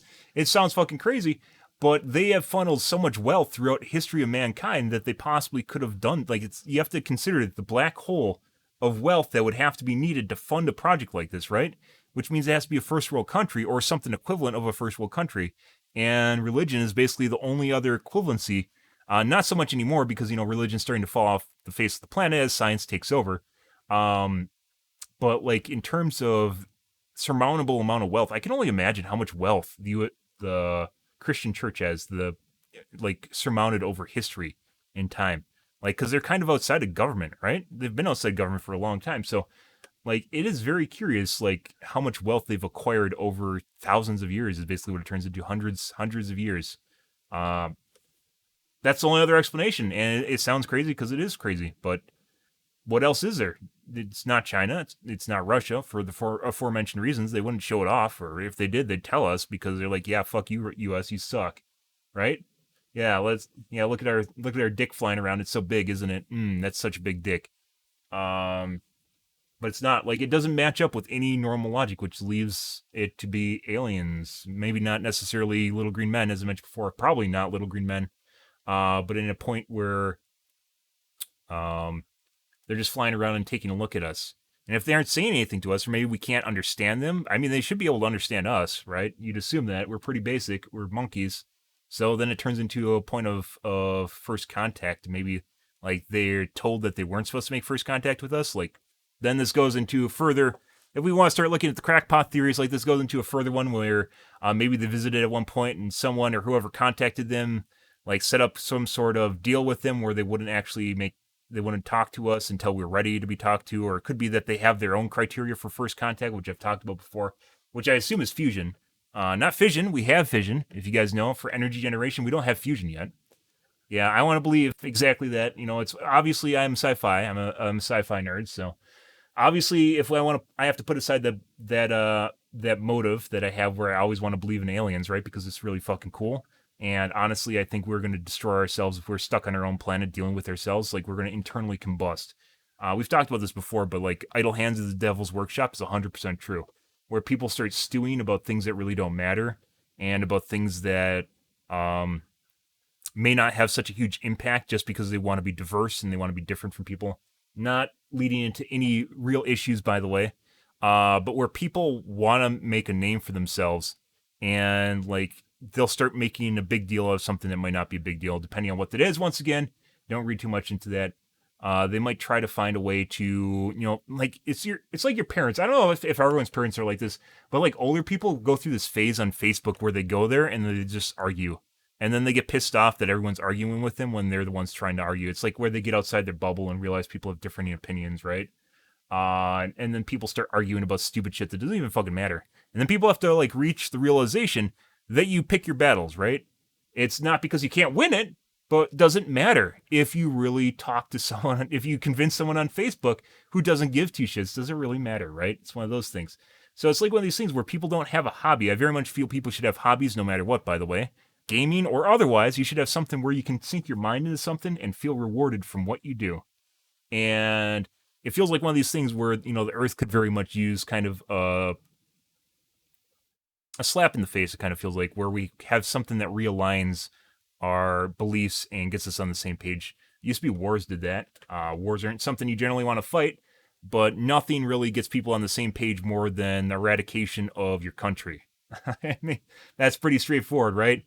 World War I, World War II really realigned everyone in the world and also made them hate the idea of war, right?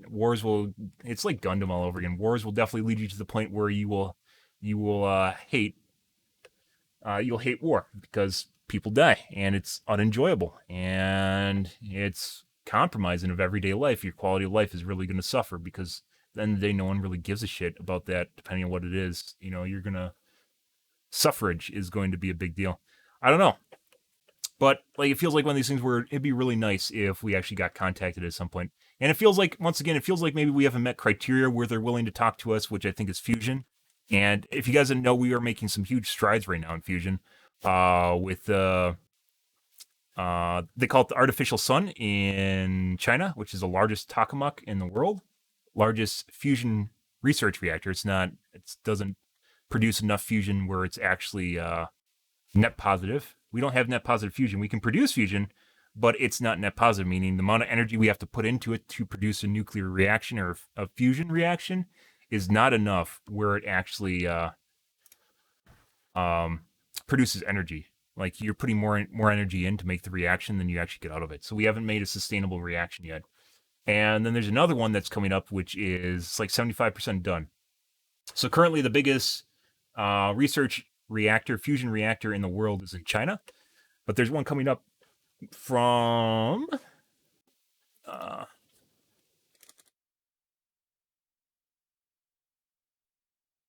it's kind of weird. Like I mentioned before, like nuclear is one of these things. The ITER, here it is. Like it's kind of weird. Like fusion is one of these things. Fission, nuclear in general is one of these things where we've shunned the technology for so fucking long. It's so fucking weird. It's like one of these things where the Cold War happened, guys. Everyone got scared of Chernobyl happened. Everyone got scared of nuclear reactors and the big bad radiation monster is going to kill us all. Then no one wants to deal with or really advanced technology. And like all of it is basically just we have very few fission reactors. Like 20% of the U.S. Energy comes from fission. If you guys didn't know that, but even those are getting shut down because of the amount of regulation that they have on them. Obviously, the amount of regulation, and then it just doesn't become competitive with nuclear reactors, or not nuclear, with coal and burning dinosaurs, right? The path in LAN is International Nuclear Fusion Research and Engineering Mega Project aimed at replacing the fusion processes of the sun to create its own energy on Earth. Upon completion, construction of the first plasma plant for 2026 will be the world's largest magnetic confinement plasma physics experiment and the largest experimental tokamak nuclear fusion reactor, which is being built. They shipped, by the way, the world's biggest magnet to it. Because that was a milestone that just happened. The world's biggest magnet has been shipped to it now, which is being built next to Kitcher's facility in France. Oh, we get to blow up France. Oui. I mean, yeah. I mean, France also partially has the Large Hadron Collider, too. Like, it's in France and Belgium, I think. On the border between France and Belgium. It's kind of crazy. Like, this isn't the U.S., guys. This is fucking France. Go U.S.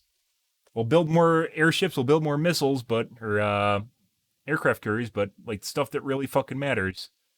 China's doing this now too, because China's very forward-looking, having a dictator. Technically they're communists, aren't they? But having a dictator, you can like literally aim the direction of their country, and then they make shitloads of money, and they can just funnel it into that. Yeah. It's kind of sad. U.S. isn't what it used to be. Stuff like this makes me really sad. Like you look at U.S. as being a leader forward in technology, and then you realize that's basically just not really the case anymore because we're all focused on profits over here, and if it's not profitable, we don't want to do it, right? Or we have basically two camps. We have like the highly capitalist camp, and then we have like the patriots camp over here, which is like, yeah, fuck yeah, America, let's get another aircraft carrier group.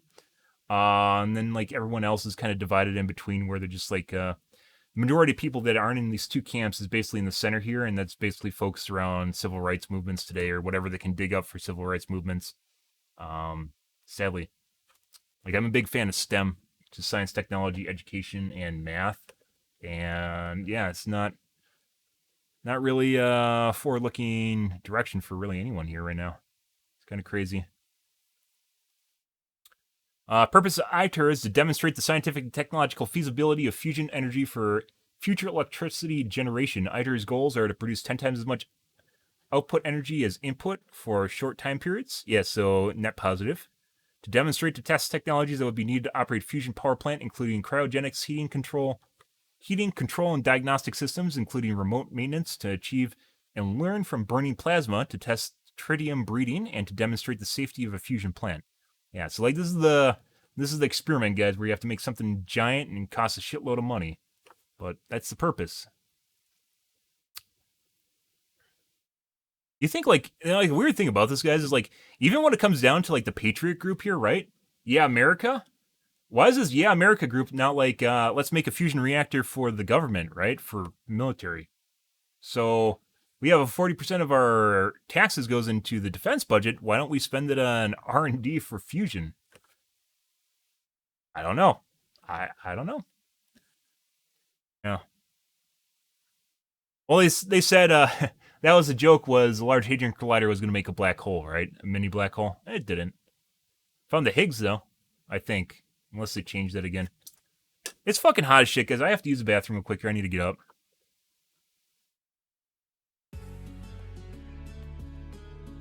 I'll be back, guys. I'm going to use the bathroom real quick, and I'm going to get something to munch on. I've been talking for a while.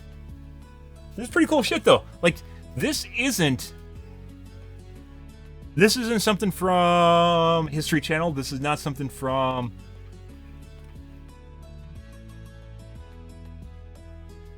YouTube. This is... Yeah, this was a report to Congress. It's only 9 pages, too, which once again makes you wonder how much content was cut out of this, doesn't it? Yeah. And this isn't something I'm just making up. This isn't the UFO sightings on the Sci-Fi Channel.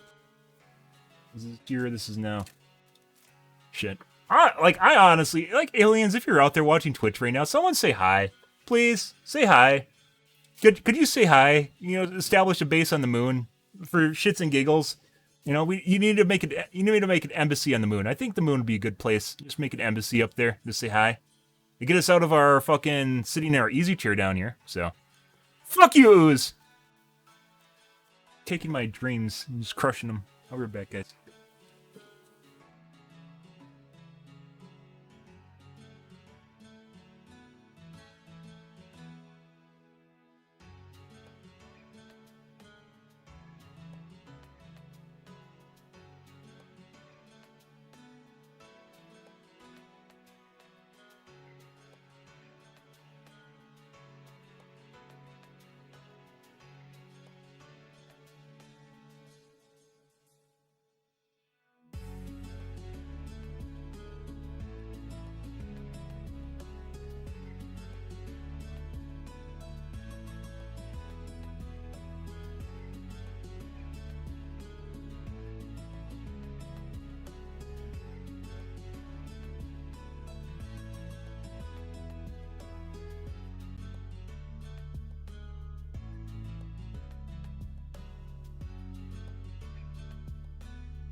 I had to turn up my fan too.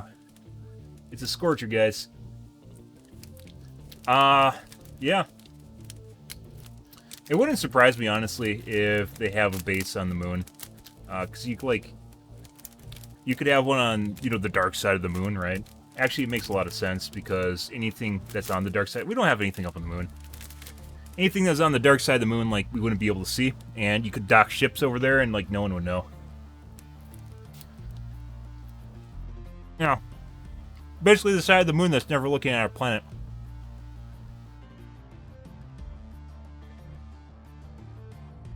Actually, is it true?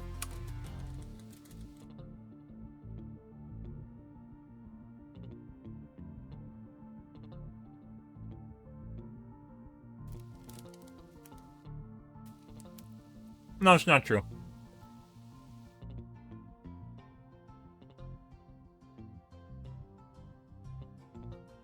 Wait. Does it always face away from the Earth?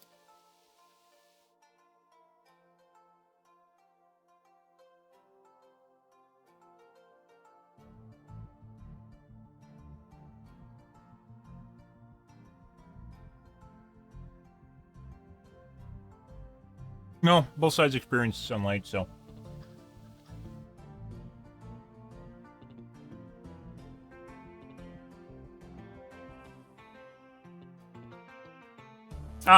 So, just due to the way tidal locking... This is actually pretty cool, by the way, where the moon influences the waves on Earth. If you guys didn't know that, that's actually a thing. Magnetic sphere in general in between the moon and the Earth is actually pretty big. But depending on where you live on the Earth, you won't actually see a certain side of the moon. That's pretty cool. So there isn't technically a far side of the moon, but there is a dark side of the moon. But based on where you live. Huh. So technically, if you go and, like, if I visited Europe, if I looked at your moon in Europe, that's a moon that I'll never see in the US. It's kind of a weird geeky thing that's pretty cool. I'll never be able to see your moon in Europe, guys. Your European moon is not the US moon. That's actually a pretty cool, sciencey fact there.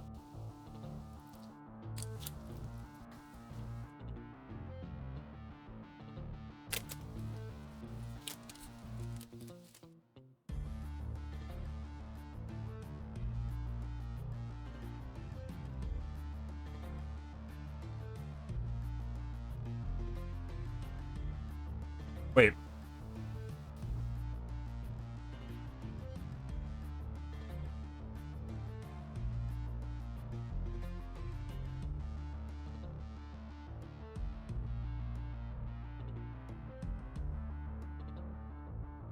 No. No, so there are parts of the moon that we just never see.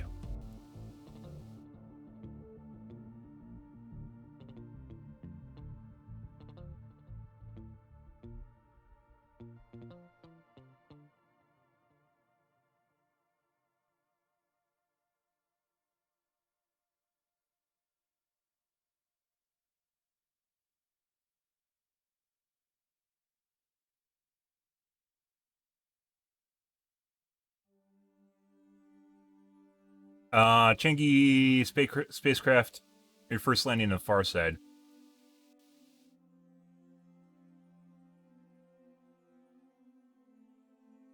Suggested installing a large radio telescope on the far side where a moon would shield it from possible. Yeah, it's actually kind of weird. I don't know why Elon Musk is so hell-bent on going to Mars. Like, if he made a space base on the moon, it'd be a huge stepping stone to going to Mars. I don't know why people are always like, let's go to Mars! Moon's already been done! When in actuality, we don't have an established base on the moon, right? Still, don't have an established base on the moon. For whatever fucking reason. So, like, Musk wants to go to Mars, but, like, we should really experiment, because it's not like taking a baby step, right? In order to, from a logistics standpoint, in order to deal with all the problems that we're going to have to deal with on Mars, we have to deal with them first, you know, closer to home where we could potentially send a rescue effort, right? Because it takes, like, what, 8 days to get to the moon? So... we could still rescue people on the moon. Whereas Mars, that takes like a year to get there. Mars, it takes a year to get there. We don't have ocean floors explored. We have most of the ocean floors explored. You're talking mainly about trenches. And that's kind of Oceans are kind of a similar thing, but it's mainly trenches.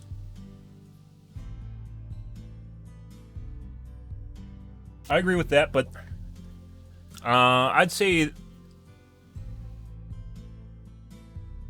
oceans aren't really in the same league as going to space, though.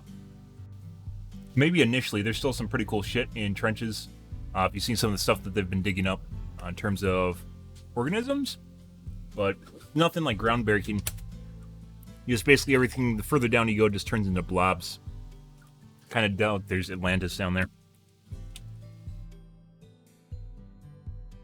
Like, it doesn't make sense for an alien civilization to be in our ocean. That wouldn't make sense. I mean, I take that back. If you wanted to hide, trenches would be another good place, wouldn't it? I mean, because the trenches go down miles into the ocean floor. The deepest trench, the Mariana Trench. Pretty far down. Mariana Trench. 36,000 feet deep.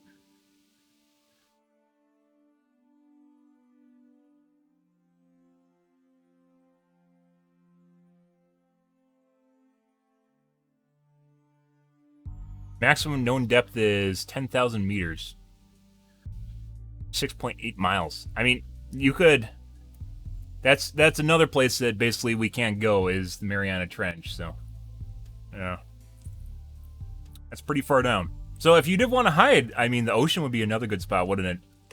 Not outside of trenches, because we still have, like, submarines cruising around down there, but Mariana Trench, for instance, would be... Yeah. Or there's other trenches too. This is just the deepest.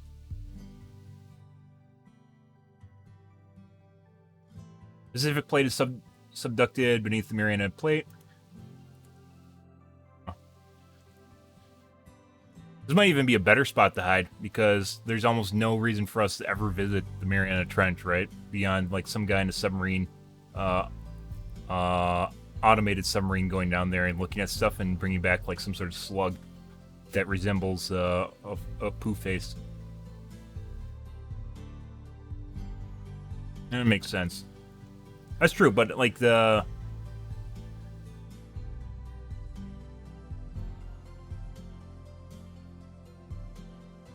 Trenches aren't really something that is big in terms of exploration, in my opinion.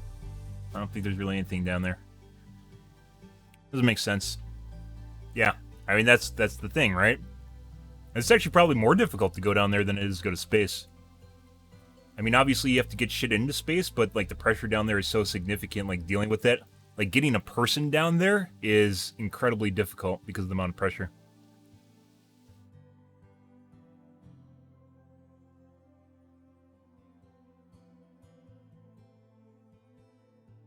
Four manned descents and 3 unmanned descents have been achieved. First manned descent was by Swiss-designed, Italian-built, United States Navy-owned Bathyses Triste, which reached the bottom. So they did go down there with people. With Don Walsh and Jax Picard on board. Iron Shot was used for ballast, with gasoline for buoyancy. The onboard systems indicated a depth of 37,000 feet, but this was later revised to 35,000 feet. Depth was estimated from a conversion from pressure measured, and that's actually pretty cool. Pressure measured and calculations based on the water density from the sea to surface seabed. So the further down you go, the more pressure you have, and based on the density of water, they figured out how deep they went. That's pretty cool. This is followed by an unmanned Rav Kyako in 1996. Look at this huge difference, guys. So this happened in the 1960s. This is when we went to the moon.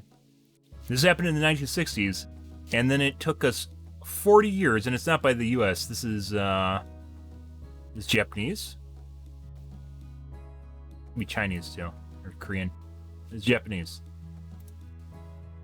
Rov's Kyako in 1996. There's just like this entire gap, guys. There's like 50 years of like an entire generation, the baby boomers. There's a 50-year gap in which basically like science is like, yeah, whatever, man, if it doesn't make us money.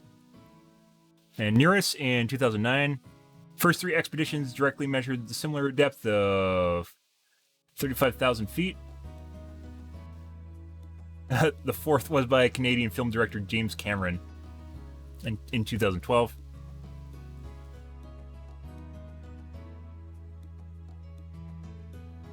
using Deep Sea Challenger.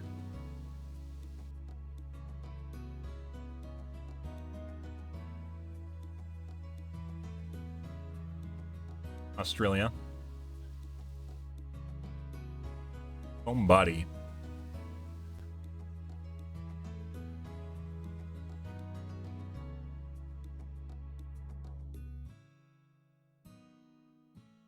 It was like literally just like a diving ballast. It wasn't even designed to do anything.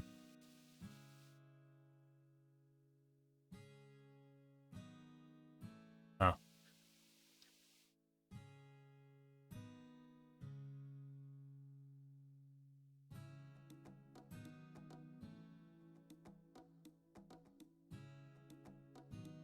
Yep, so 4 vehicles, 4-man vehicles that went to the bottom of the Mariana Trench.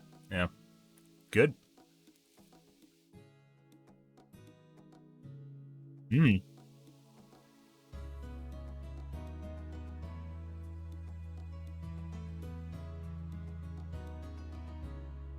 Look up this term, it'll upset you, and then it'll piss you off. Oh yeah? Now we're getting to snake oil, guys. Bet this is a cryptocurrency. Oh, it's a YouTube channel. Weird. It's like you just advertised.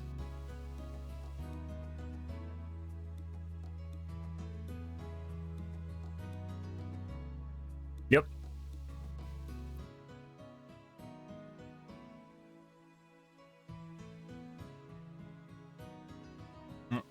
That's all right.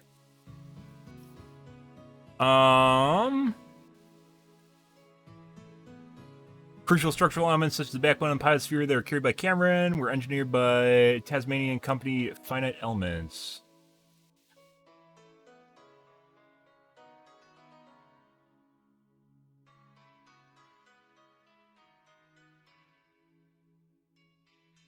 Left side is the top of the sub. So this is basically like a diving bell. It's not really even a submarine. Yeah. I think it's not. I think it's actually a person. So it was like a guy that came in here and would probably answer questions about the link, but then would eventually fuck off if I had, depending on my reaction. Pretty sure you can get people to do that. Like you can pay for people to make organic-ish introductions into social networks. Yeah.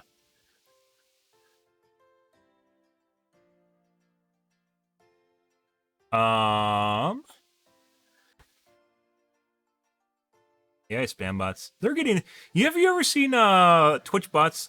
Like the bots on Twitch talk? Not like Twitch bots, but like robots on Twitch that like it was a stream. It used to be a stream where you had like 2 Alexas that would talk to each other. I don't remember exactly what it's called. It was on Twitch for like a year. And basically all it was two AI bots would roughly have a conversation. If you can imagine people in a nursing home, I don't know if you guys have ever been to a nursing home, but if you ever listen to people in a nursing home talk to each other, it's like they're barely cognizant of what the other person's saying. Like they'll talk with each other and react to each other, but sometimes like they don't even hear what the other person says, and then they react to what someone's saying that they think they said, but didn't actually hear because they heard something wrong. And then they react to that. That's kind of like what the AI bots do on Twitch, where they talk to each other. It's like they kind of talk and know what the person's talking about, but not really. And the other guy talks back to itself, and they talk to each other. Yeah. Which, once again, if they're aliens, like on our planet or visiting, like it'd be really easy for them to talk to us just with the internet. They probably already have. I mean, it's like literally, there's probably some streaming on Twitch using a VTuber avatar. That would be fucking hilarious. Yeah, VTubers are actually aliens, by the way, if you didn't know that.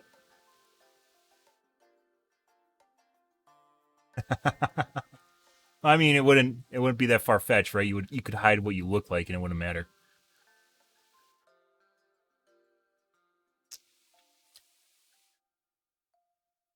Imagine you're 1 month into an online relationship and your love suddenly wants to sell you a timeshare. That's actually not that far-fetched, so yeah. Yeah, I've had people on Tinder that I hit off with eventually like try to sell me something. That's happened before. Like, I'm not telling you like first date either, like a couple weeks in. Usually when things like you lose interest, then they'll try to sell you on their like multi-level marketing scheme or something dumb. Yeah. It's actually happened. Like, they use you as, like, their business network. Pretty crazy.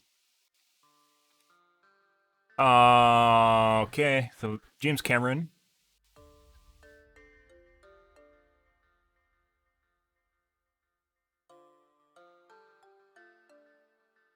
Hydrophone into the deepest part of the Mariana Trench. There were previously deployed one past a mile. Titanium shelled microphone was hydrophone, was designed to withstand the immense pressure 7 miles under. Although researchers were unable to retrieve the hydrophone until November, the data capacity was full within the first 23 days. After months analyzing sounds, experts were surprised to pick up natural sounds like earthquakes, typhoon, and baleen whales. Along with man-made sounds, this is 7 miles under the water, such as boats.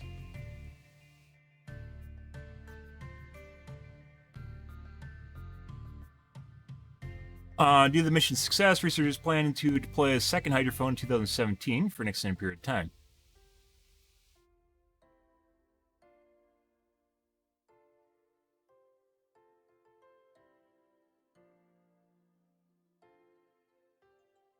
Victor Vescovo achieved a news record descent in 35,000 feet on 20th April 2019. On May 8th, 2020, a joint venture project between Russian shipbuilders, scientific community, Russian Academy of Sciences, autonomous underwater vehicle, 32,000 feet.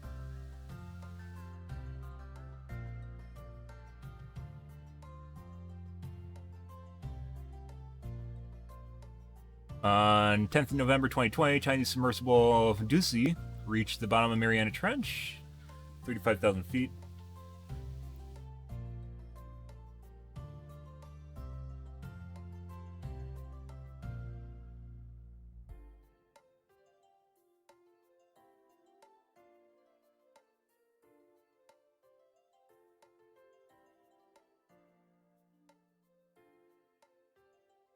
Expedition conducted in 1960 claimed to observe with great surprise because of the high pressure large creatures living at the bottom, such as flatfish and shrimp.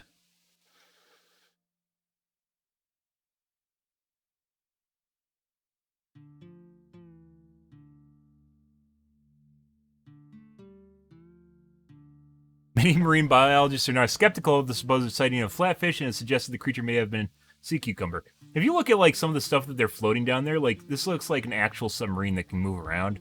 Whereas like the diving bell that Cameron went down in, like literally just, it looks like it goes down and then it comes back up. That's all it does.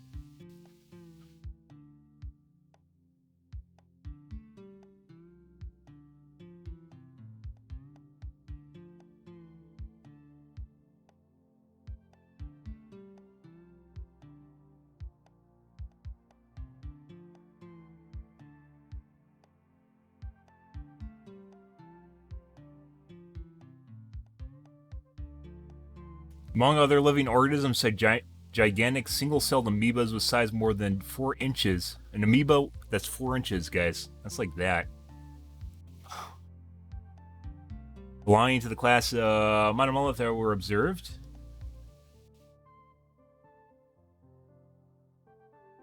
Ah, so beautiful. It looks like a brain. Observe noteworthy for their size or extreme abundance in the seafloor and their roles in hosts a variety of organisms.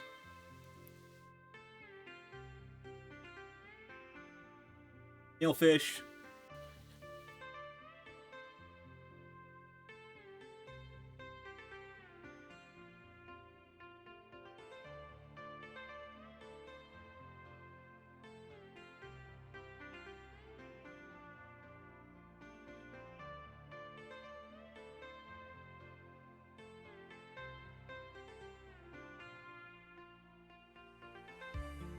In 2019, Victor Vescova reported finding a plastic bag and candy wrappers at the bottom of the trench. By the way, there's ways of dealing with waste, but we don't want to do it. which is plasma incineration. So waste to energy is a thing, but you can burn it so hot that basically nothing's left over, and it changes the chemical composition of what you're burning, but it's expensive. Plasma incinerators.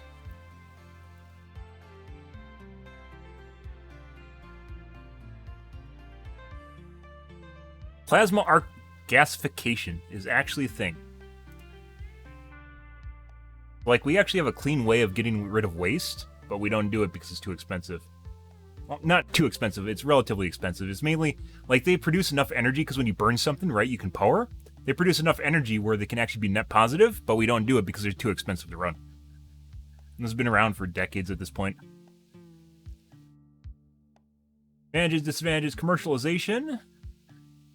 Total of 5 sites worldwide combined with a capacity of 200 tons of waste per day, half of which is biomass waste.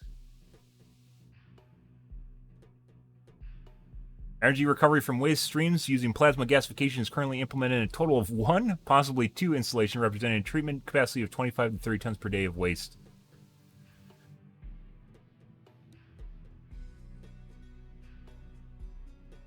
The U.S. Navy has employed a plasma arc waste destruction system on its latest generation Ford aircraft carrier, so it has a nuclear reactor in it, which is one of the reasons they can do it.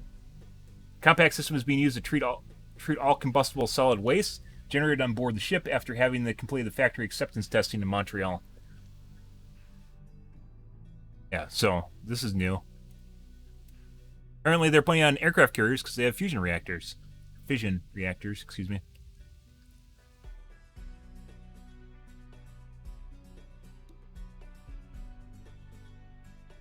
Yeah, there's the aircraft carrier.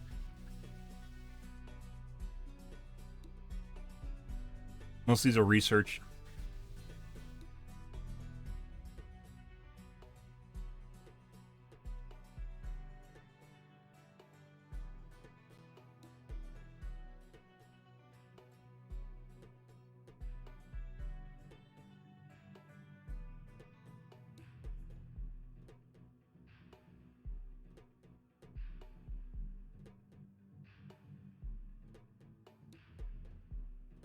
Yep. Why would you do this, guys? It costs money.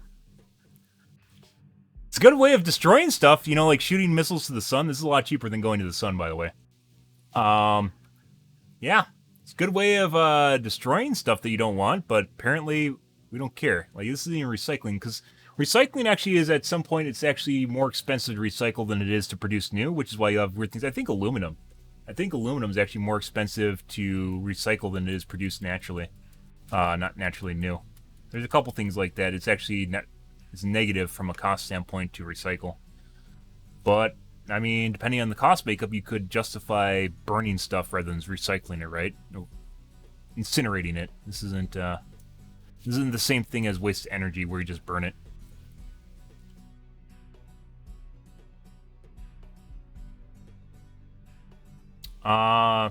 That converts municipal solid waste, tires, hazardous waste, and sewage sludge. You know, like, you can deal with the stuff that you can't handle normally into a synthesis gas or syngas containing hydrogen and carbon monoxide that can be used to generate power. So, like, it completely changes the chemical makeup of whatever you're burning. That's kind of sad. It's another thing that we could have done, but we don't do because it costs money. No. Cool stuff. Stuff like this makes me feel kind of sad, though. Like, aliens, please say hello. Make a channel on Twitch to stream. Aliens should make a channel on Twitch to stream. That'd be hilarious. There we go. Aliens, say hi on Twitch. Hi, aliens. Let's see. But yeah, so going back to this, we got off topic here. We're talking about UAPs, and I feel as though it's one of those things where aliens will say hi once we hit fusion, which probably will be in the next decade or two. Personal opinion on that based on the acceleration towards green energy and the amount of emphasis we're putting on fusion has always been the holy grail of energy generation, right? But there's more emphasis nowadays with kids actually being interested in stuff like this, where the baby boomer generation is just content with literally just watching TV. Apparently, not all of them. A lot of them were content with just watching TV. So I feel as though it's definitely with the ITER and then with the artificial sun in China, definitely feels like maybe we're like a decade or two away from fusion. Longest sustained fusion reaction. Tor Super Tukmuk in France holds the record of the longest plasma duration time of any Tukmuk at 6 minutes. There's a lot of fusion reactors. They just can't.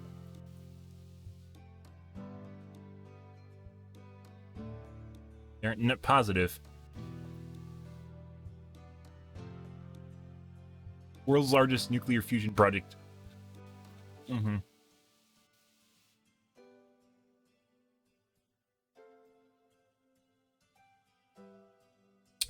know, inevitably one of these is going to explode, right? This isn't like fission. Fission just releases a giant cloud of radiation, but if like a fusion reactor exploded, just fucking France would just disappear. That's hilarious. Well, it'd be tragic, but hilarious. It seems like humans are definitely clumsy enough where we'd make a country disappear in a blink. Goodbye, France. We will remember your bigots.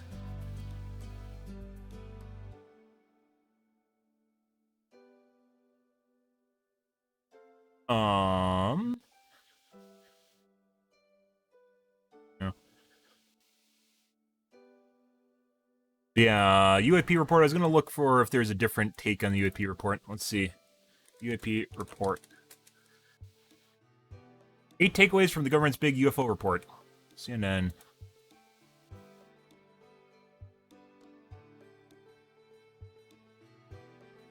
The eyes of the nation are on Surfside, Florida right now. That's about the condo that collapsed.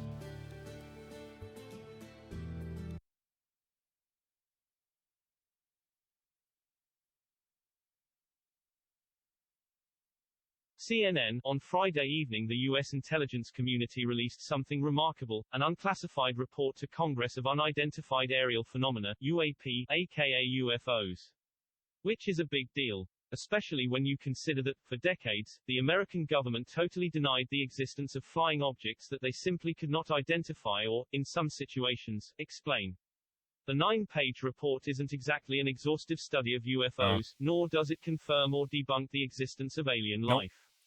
And specifically, they went out of their way to just address UAPs, so not to overextend and link UFOs, right? That it was released on a Friday night in the summer is also not an accident in terms of the government doing everything they can to bury the report. Kind of weird. Like I said, it's very weird that more people aren't talking about this. Despite all of that, there were a number of interesting tidbits in the report. I pulled out some key quotes, and added some context as well. That's below. 1. Our analysis of the data supports the construct that if and when individual UAP incidents are resolved they will fall into one of 5 potential explanatory categories: airborne clutter, natural atmospheric phenomena, USG or U.S. industry developmental programs, foreign adversary systems, and a catch-all other bin. Okay, so there are 5 basic categories for UFOs according to the report. Random airborne are stuff like birds, weather phenomenons, defense prototypes, either from the US or foreign adversary systems, and then the other bin.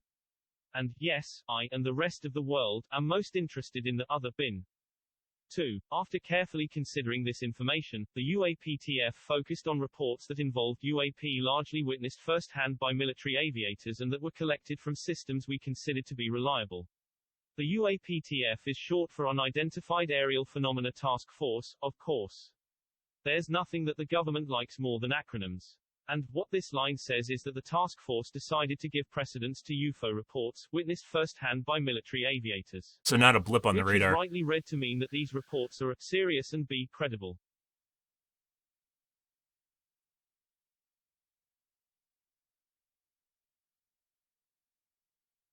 No standardized reporting mechanism existed until the Navy established one in March 2019. That's the sad. Air Force subsequently adopted that mechanism in November 2020, but it remains limited to USG reporting. Amazing. There was no formal way within the government to record UFO sightings until the Navy started one in 2019. That's pretty And the Air Force sad. Didn't follow suit until, roughly, 6 months ago. Which reveals a, how resistant the government has been to acknowledging UFOs and B, how many sightings were almost certainly missed. 4. Yeah. I can only imagine, guys, putting aside the fact that our technology hasn't been advanced enough up until like the last decade or two, to actually catch these things with cameras and infrared and such. How many of these first-hand reports by actual people were just swept under the rug? And even today, like we just talked about with the Nat Geographic article, like there is a huge stigma and bias in the government, like in the military, of people that don't want to talk about this stuff because they'll turn into a laughingstock. That's not what you want. And it has nothing to do with aliens, but if you're like, you need people to report on technology that could be a problem for the government, national security, you wouldn't want them to not report stuff, right? Imagine that. That'd be kind of weird. There were 144 reports originated from USG sources. Of these, 80 reports involved observation with multiple sensors. Not one person. This line establishes the universe, a hum, that the task force examined. There were incidents between 2004 and 2021, and more than half were confirmed by multiple sensors. 5. So this is really important, guys. This was really important. So credibility, reliability of the data that was reported, not just a rando with the camera, right? I keep stipulating that. Narratives from aviators in the operational community and analysts from the military and IC describe disparagement associated with observing UAP, reporting it, or attempting to discuss it with colleagues. Although the effects of these stigmas have lessened as senior members of the scientific, policy, military, and intelligence communities engage on the topic seriously in public, reputational risk may keep many observers silent, complicating scientific pursuit of the topic. That's sad. Important stuff here, an acknowledgement that the... That's pretty sad, guys. Like, if you depend on someone telling you about something and then they don't because they're afraid, that's kind of a big deal. Like, you need to hear about this, and then they just don't because of the stigma and bias.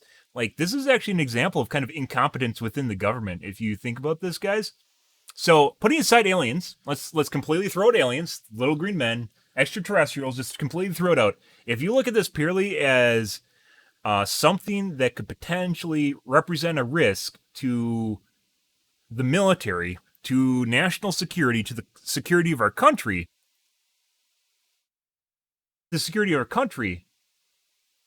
that's a big deal. Like, they just don't want to talk about it. That's a huge oversight. You can't just pretend that stuff doesn't exist because you don't like it, right? That's like when we talk about data, like when I was in taking stats, because in psychology a lot of psychology is literally about dealing with stats. Because when you do scientific studies, when you try to find out a psychological phenomenon, something you can't necessarily wrap your head around, you have to make up all sorts of criteria and testing methods to figure it out. And one of the big things that they tried to drill into you is in stats is if you don't like a data point, outliers, because it doesn't match what you want to tell people about, you don't delete it. You don't delete data points because you don't like them. Because that's not science. You can't just remove stuff you don't like because you don't like it, because it doesn't match your hypothesis or whatever you're testing, right? You don't just remove data points because they suck. Like, hey guys, this data point, it's not there. Just pretend it doesn't exist. No, like, you put it there, but also another scientist looking at it would also be like, hey, yeah, what does this mean? I don't know. But then they also look at the confidence of your data. So one data point that's an outlier does not necessarily mean it's a trend, right? So, like, good scientists won't remove data, and also other scientists looking at the data will understand what an outlier is. And it's not correlation, but it's impact on data that you're looking at. Number of reports of UFOs may have been kept artificially low because of the stigma long attached to reporting these sorts of things, particularly among the military and intelligence community. Yeah, even further than this, guys. Like, nowadays, we have occasionally you can get it on sensors, too, so you're not as crazy because the sensors are also showing it, right? But there was a point in time where the military, like, you got a guy that's, like, drinking or something, or, like, after hours, and military aren't going to talk about shit that they saw. Like, military person aren't going to talk about little green men. They'll get sent to the loony bin. And there goes your promotion, right? Which is everything in the military. Promotion and working your way up the hierarchy. It's like it's an upgrade path, right? So no one's going to talk about it. So, like, this has 100% been kept a lot lower than it has been, mainly because no one has something to back it up. It then just turns into he said, she said, right? It's word of mouth. It's hearsay. You can't substantiate any of it. And then you assume someone's drunk or had a little bit too much to drink, or they're just a crazy guy on Twitch, right? That, according to the task force, has lessened somewhat as senior members of the scientific, policy, military, and intelligence communities engage on the topic seriously in public. 6. In 18 incidents, described in 21 reports, observers reported unusual UAP movement patterns or flight characteristics. Some UAP appeared to remain stationary in winds aloft, move against the wind, maneuver abruptly, or move at considerable speed, without discernible means of propulsion. In a small number of cases, military aircraft systems processed radio frequency RF energy associated with UAP sightings. Eyes emoji. Like, this seems like a big deal.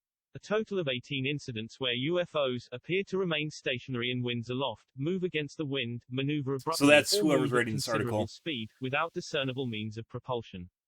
In plain English, that means that military personnel spotted unidentified aerial phenomena that appeared to be unaffected by wind, move in ways that can't be explained and be propelled in ways that can't be explained.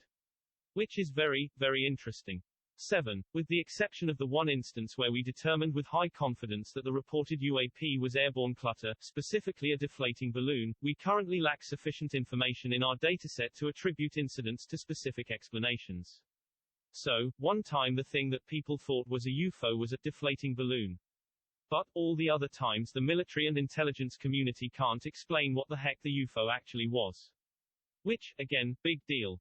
8. Although most of the UAP described in our dataset probably remain unidentified due to limited data or challenges to collection, processing or analysis, we may require additional scientific knowledge to successfully collect on, analyze and characterize some of them.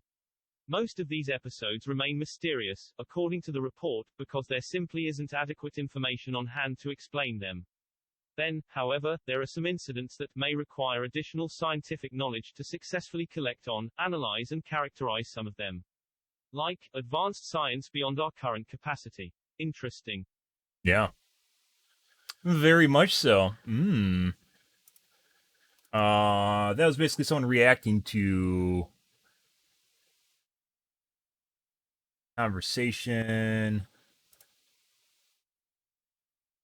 Oh, it's actually, there's a news section here that I'd never use.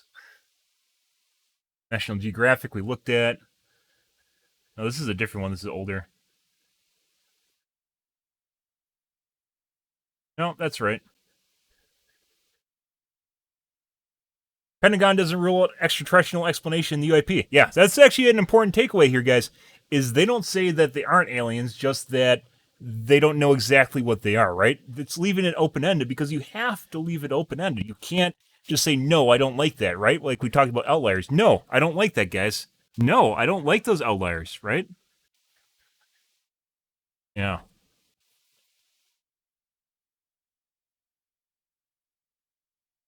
BBC? Oh, the BBC. The BBC. But new report finds no evidence of alien life. Yeah, that's an important assertion. Where's the aircraft carrier one? That's actually really good. I think there's 2,000 comments, guys. Like, there's a shitload of comments. There's a lot of engagement on this, and surprisingly,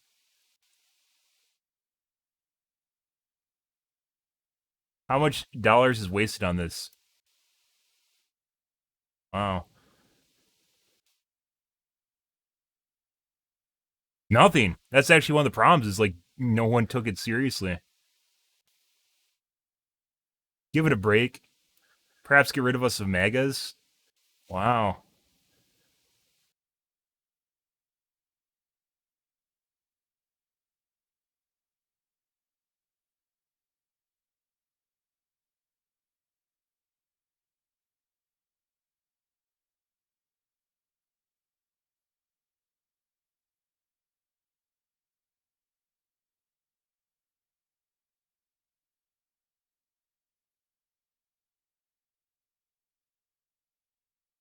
The reason these are unlikely to be a form of intelligent life is from elsewhere is because we already have yet to find intelligent life here. Most liked. Can we put this away and this distraction and go back to what's really important? Protecting democracy and voting the Republicans out. Who cares about UFOs? This is why aliens don't want to talk to us. Yeah. This is why aliens don't want to talk to us, because we're fucking monkeys. We literally are monkeys.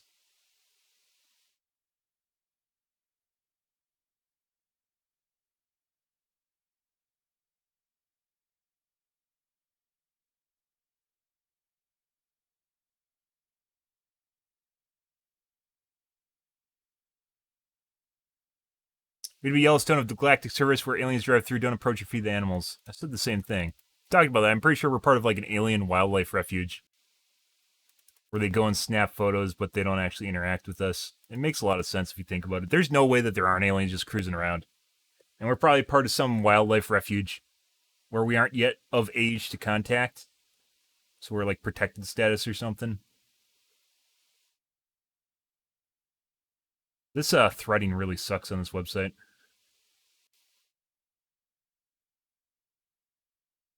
There's political jokes.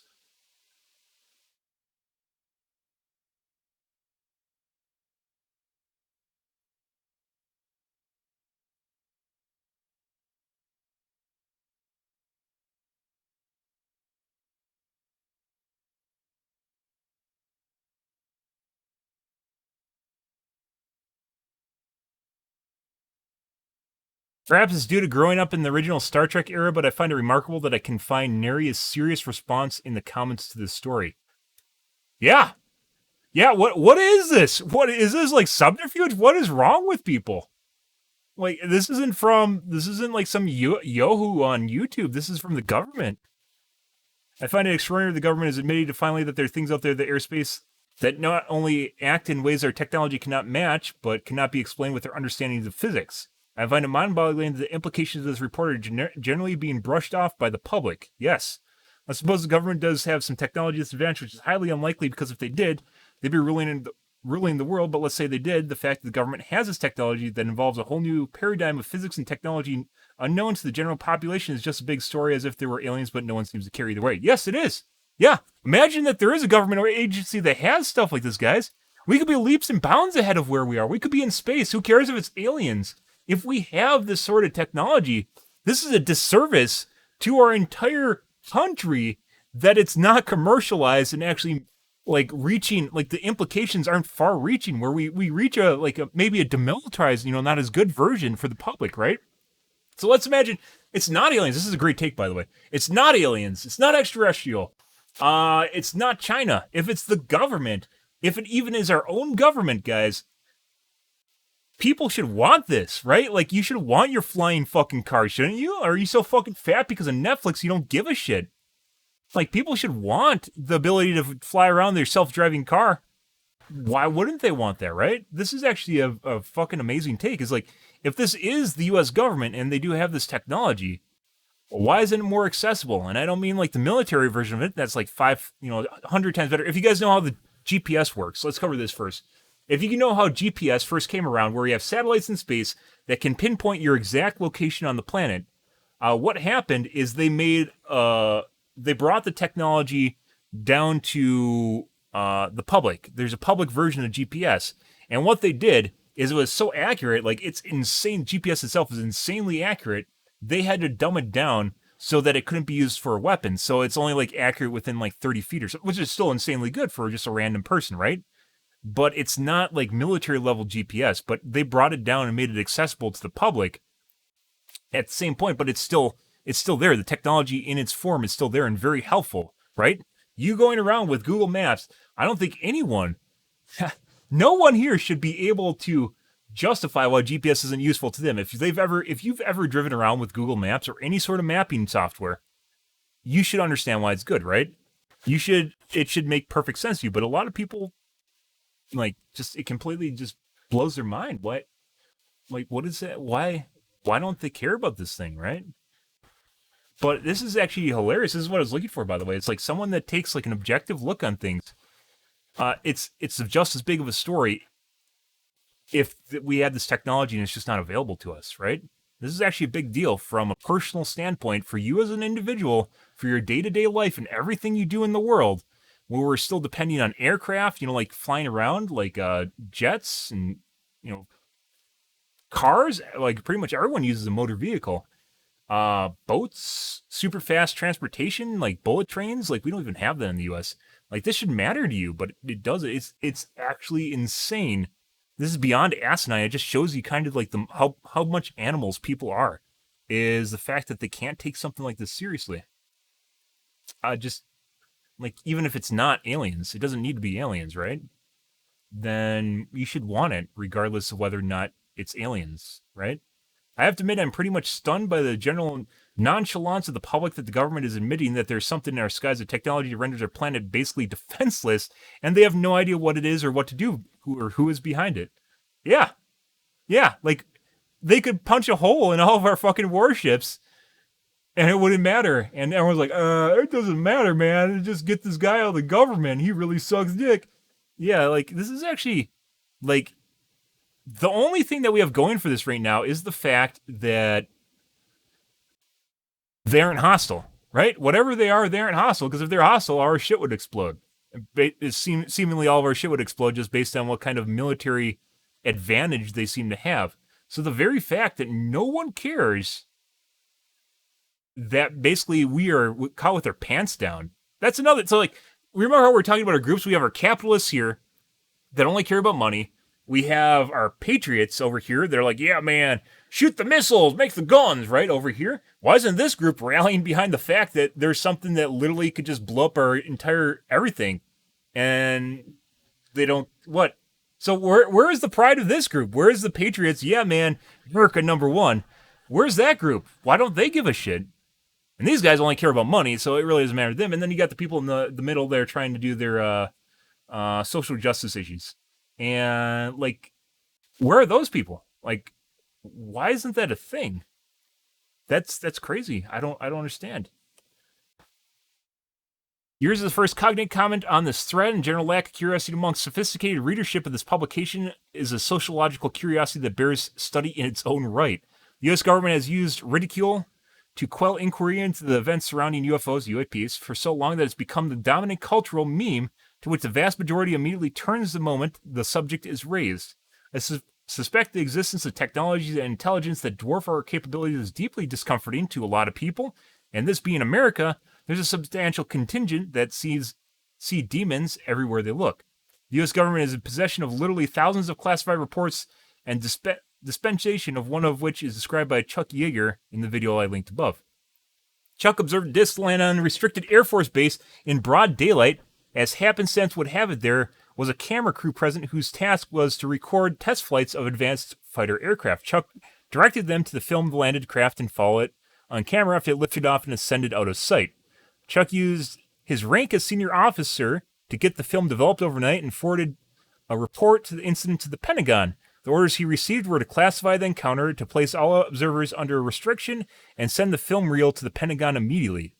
Chuck took a few minutes the next morning to confirm that the event did appear on the film by unspooling enough of it to confirm that the image of the craft had been properly recorded as in focus before he sent the reel off.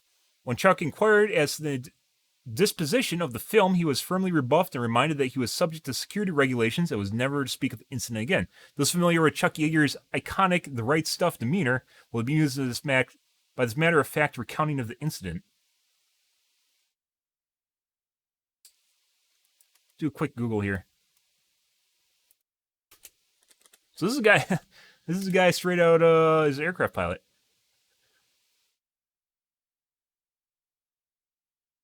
And who breaks the sound barrier.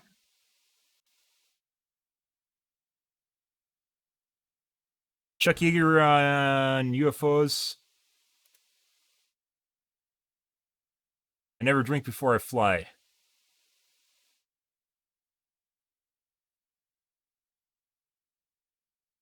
Dismissing long-standing claims of alien spacecraft crash at Roswell, MN, almost exactly 50 years earlier.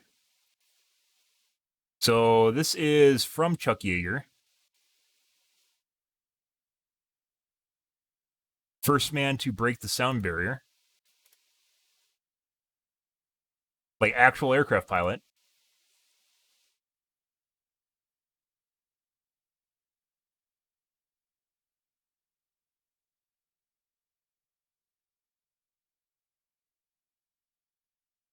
So this was made the day before the UFO report, which was on the 25th. It got 52 parts.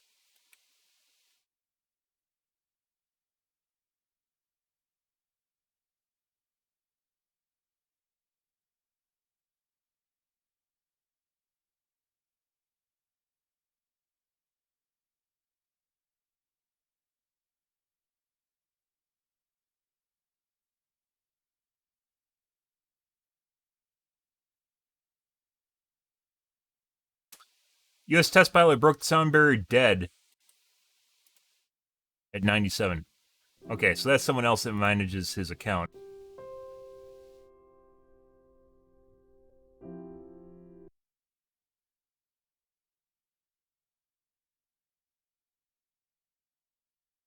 History.com.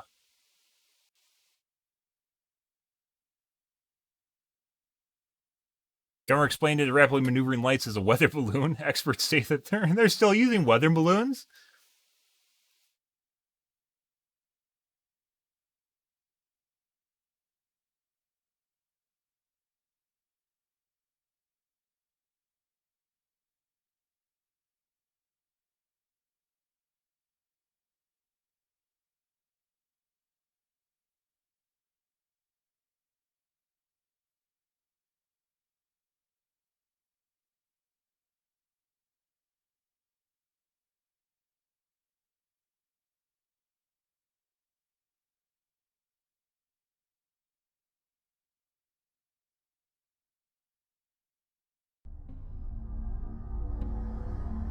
Where's it? Where's the plane? Stop. Stop. We're here tonight live from Roswell. There's another one playing somewhere. I want to talk to you about autoplay. Go away. Again.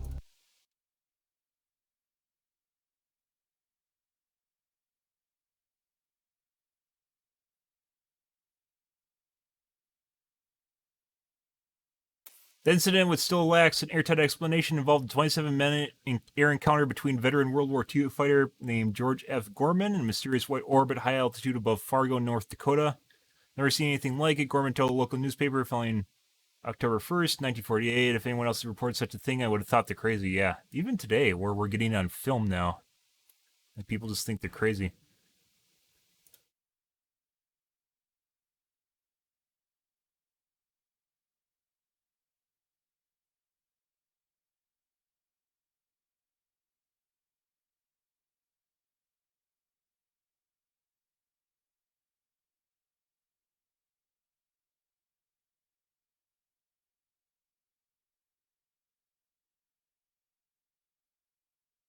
The government is admitting no such thing. You're reading to what you want to believe. If they can't identify these objects, they can't determine if they're technological in nature.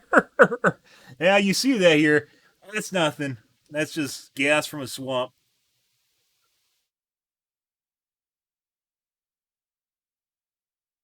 Yeah.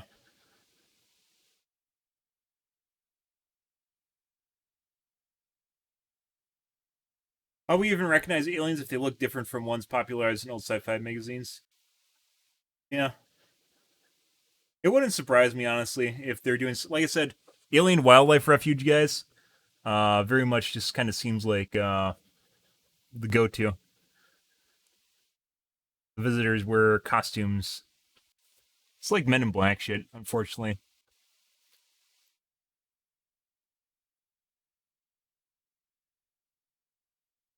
The zookeepers wear costumes. There you go.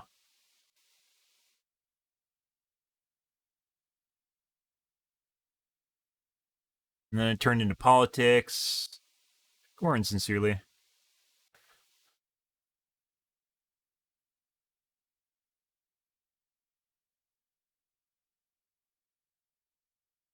Under 40 in 5 decades is nearly as many as there are genuine cases of voter fraud for GOP that makes it important for people with common sense and basic numeracy. It is insignificant. That is not true at all. So putting into context the amount of the differences in reporting stuff like this over time, where we're actually capable of catching an instrumentation now, and the fact that people don't want to report stuff like this because their livelihood would be at stake, where people think they're crackpots. This is very significant. This is 140 cases where they can't explain it away as just random shit. And yeah, I don't know why you'd ever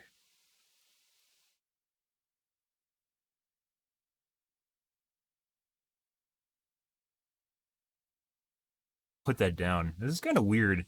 All these comments seem like why the fuck are there people that just like there's an article about the possibility of aliens or just things that we don't understand. And people are like, yeah, politics. Have you heard about this guy in office? What is wrong with people? Are these bots? Are we talking to bots on this website?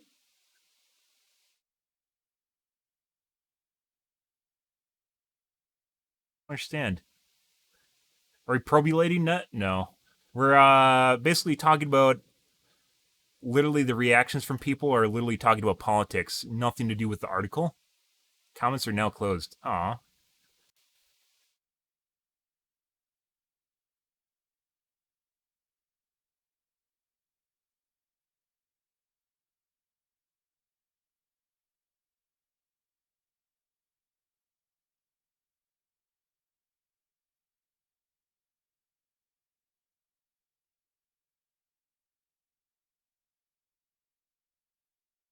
These UFOs will turn out to be some kind of extraterrestrial phenomenon, not alien encounters. If anyone's old enough to remember the large-scale South American UFO sightings of the 60s, where tens of thousands of people saw unexplained lights in the skies for several years, turned out Soviets were testing ICBMs by shooting them over the South Pole and having them re-enter the atmosphere over South America. Thus, lights that South Americans were seeing were ICBMs breaking up with the atmosphere, not aliens. So the difference about this is not public. This is not people from the public going, yeah, man, I'm drunk and I'm looking at this thing in the sky. Isn't that fucking cool? This is from trained military personnel. And they specifically weeded out reports that they couldn't explain with stuff about ICBMs being shot over this, like from the military. This is Pentagon. This isn't Rando Joe, the Republican. This isn't some guy on YouTube that's looking up random shit. This isn't some guy on Twitch that's talking about it. Yeah, I mean, politics is really a big business, but the large number of planets in the Milky Way, there's perhaps one or more alien civilizations capable of advanced technology. There's tons, not just this. That's a very narrow point of view that we would be limited by our galaxy, right? Aliens would be limited by our galaxy because we are. That's the only thing that makes sense, right? And like in the history of the universe has been around a lot longer than we have. In 100 years, we went from smallpox and fucking genocide to fucking hive mind on Twitter. So I don't understand some people. Like 100 years is insignificant in the vastness of space and the galaxy. So there's aliens that have to be much, much, much more advanced than us. And it wouldn't make sense any other way. And then that's why it starts seeming like kind of weird, like we're part of an alien wildlife refuge, right? Where they've reached a point where they're protecting planets or having protectorates. And it makes more sense. And obviously, it could be one of these things where we just aren't interesting to talk to, but given the amount of what I consider probably UAVs, seems like there's some interest in the planet, so. From a galactic point of view, it's arrogance and vanity to think that we are important. And once again, you can study stuff in a zoo. That doesn't mean there's no zoos, right? This is arrogant, is the fact that you think people aren't worth studying. We aren't, we probably aren't bleeding edge in any way, shape, or form, but you literally look like you have scientists that look at all sorts of life on the planet, right? So why wouldn't aliens have xenobiologists that are interested in other fucking types of life in the world or in the universe, right? Aliens would have xenobiologists. They'd have people that literally go visit their zoos. So this doesn't even make sense. Like, maybe we aren't worth talking to, but that doesn't mean we aren't worth studying, right? That'd be kind of an asinine point of view, is that nothing is worth studying. So, like, we have tons of people, even in stuff that's been highly studied, there's still people trying to study the same shit, right? Study it over again, even if they know what it is. Xenobiologist would probably be the wrong word. What's, like a sociologist? Is someone that studies, this would be the interesting aspect, not biology standpoint, so not like what we're made of, but how we interact with each other would be the interesting standpoint, because we can assume that would be different from species to species, would be interactions between cultural anthropology, basically. The study of human societies and cultures and their development, yeah. So, well, whatever alien anthropology would be. is exactly this. It would be the study of how we interact and talk to each other, and uh, connections that we form between each other in society, right? That would be different no matter, it doesn't matter where you are. This is different even between cultures, right? How we interact and deal with each other is different even on our planet between different cultures. That's why we have a study like anthropology. So, this guy right here, that doesn't even make sense. Even if we're a remote outpost in the middle of nowhere, there would be someone that would be interested in studying us. And I would argue that even if our technology is not interesting, we have a shitload of shows that you could binge watch on Netflix. And I assume entertainment is important. I think that's a safe assumption. Is that no matter what kind of life, even an animal life on our planet, they do stuff for fun, whether it's fucking or doing some weird stuff like breaking water, like you're talking about dolphins or whales. Like they do stuff for fun. It's normal. Dogs run around for fun. You have a doggy. You can see them try to have fun, right? They like playing with their ball.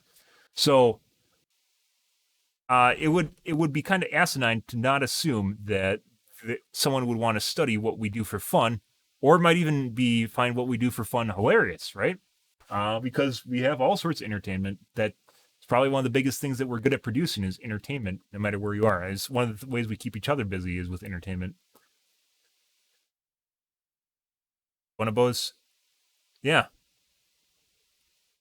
Bonobos is a type of monkey. It's like orangutans.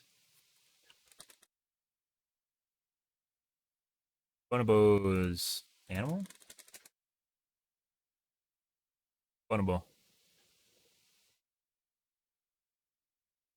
Chimpanzees. I thought orangutans were closer to us than chimps.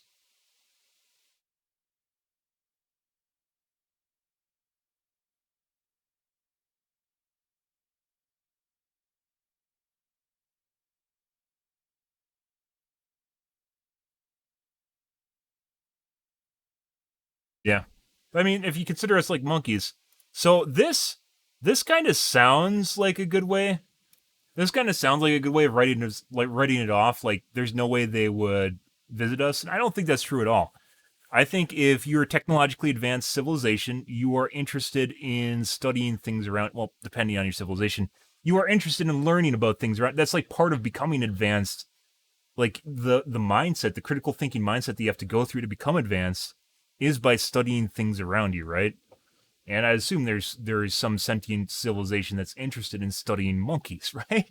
Yeah, so this doesn't even buy it. Like I don't buy this. Like just the same way that we have people that study just random shit that no one's interested in, like ants, insects of any kind, mammals, birds. There are going to be people that are in entities that are interested in studying humans. So this doesn't even make sense. This is innately flawed. You can just figure this out simply by looking at ourselves, right? As sentient human or sentient individuals, there are people, not everyone is that way, right? There are plenty of people that just want to watch Netflix and chill out.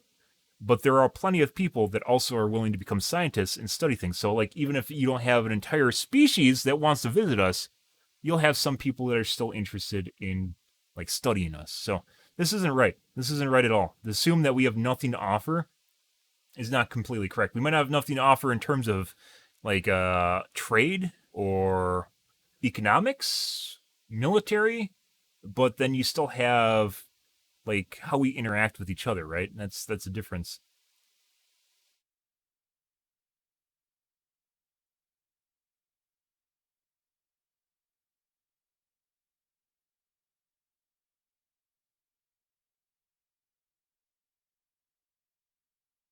Wormholes. I mean, there's a lot of ways.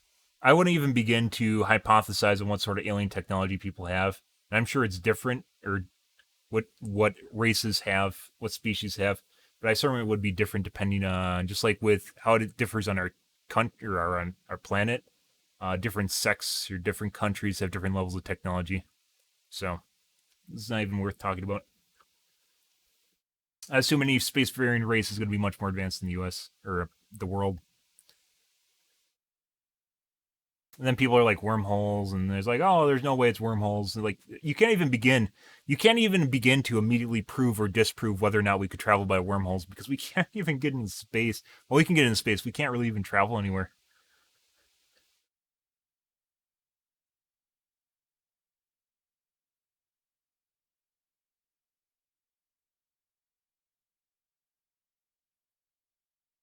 The Soviets never launched ICBMs over the South Pole, so Soviet ICBMs can fly right alongside airliners and hover with no visible means of propulsion.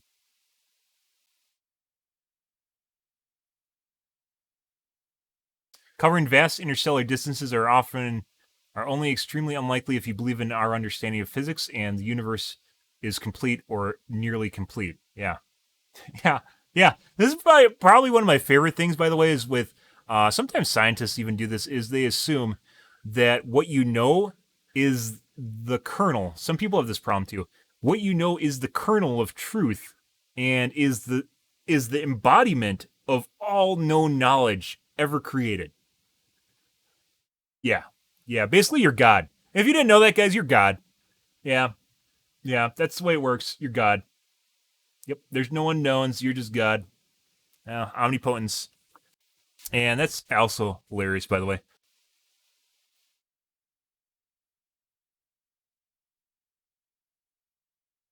If you include the likelihood that there is far more that we don't know than we do, then the likelihood of interstellar travel goes way up. Yeah, also data. We talked about this before, guys.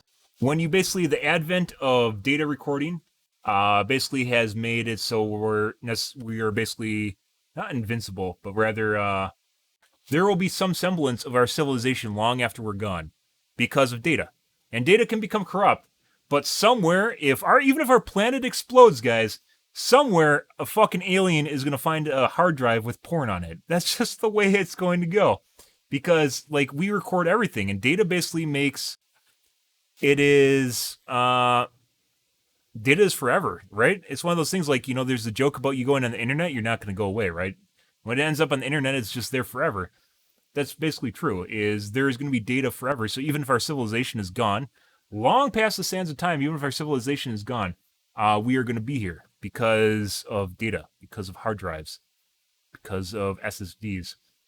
And it might not be that you're going to find a full hard drive of porn, but you'll eventually find one with some scraps of porn on it somewhere. That's the way it'd eventually work in a landfill or something.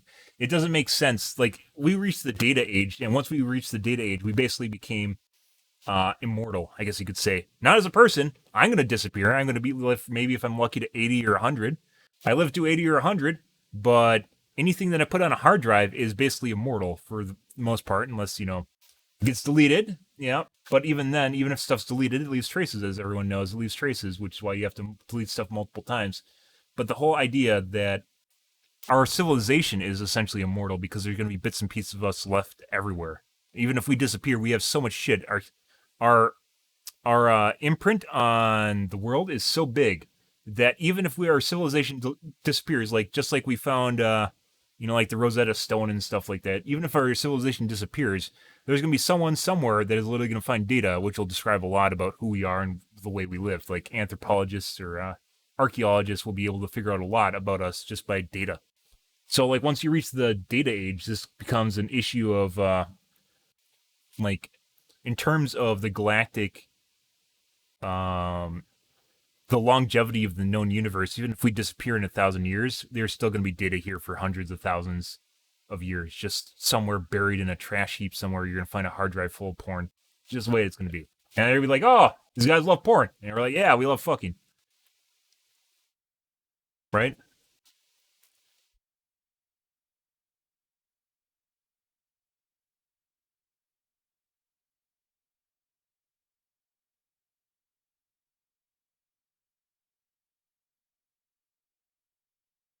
One final word before I cut out for good. Do you think it's possible that all this UFO bullshit is some kind of scam to get more funding for Let's See Space Force? No. They can get that through the defense budget, you fucking moron. Like, one of the best funded aspects of our government is literally our fucking military, and they don't need to ask for permission from us to get military funding. So, yeah. No, fuck you, dude. Oh. Holy shit. Yeah, it's a scam, guys. By the way, this is a scam to get more money from your average Joe for fear-mongering about aliens. No fucking way.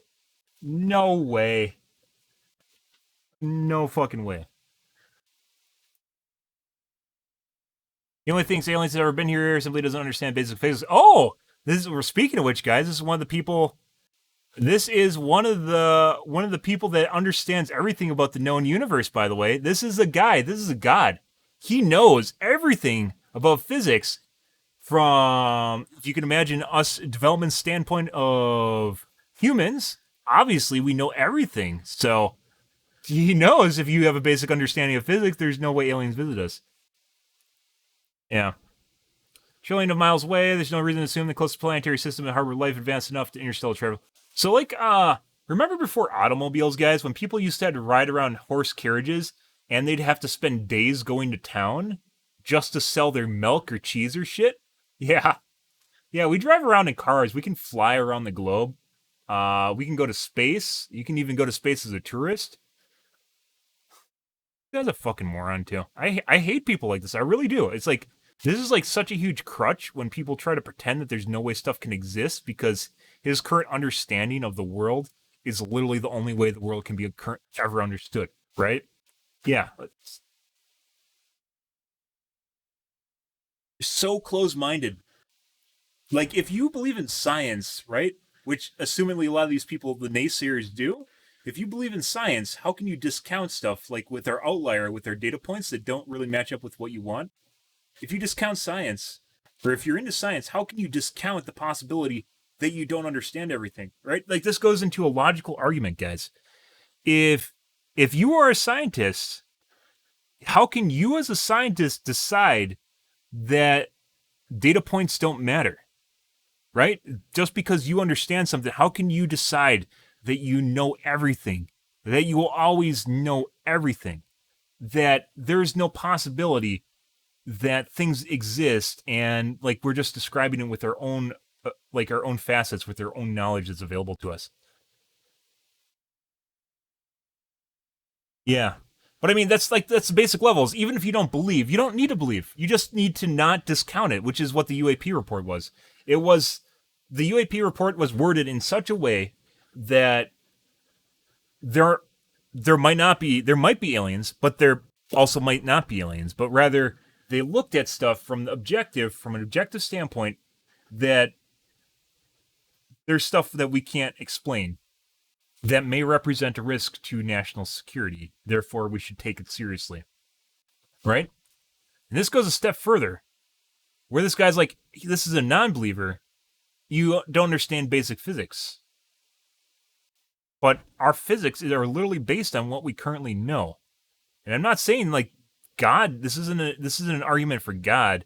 This is an argument for stuff, the unknown, for discovering the unknown, right? For researching the unknown to try and learn. It's like the basis of science is like trying to understand stuff that you don't, right? And you have someone here that's actively arguing from a scientific standpoint, but doesn't even understand like basic scientific theory. Just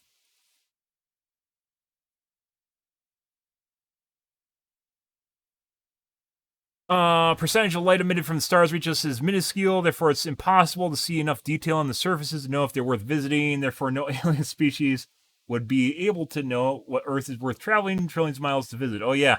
So apparently our radio waves, like people figured out, our radio waves have touched like 9 galaxies at this point. Like just over time, just emitted from our planet, have touched like 9, maybe not galaxies, 9 distant solar systems, I believe it was.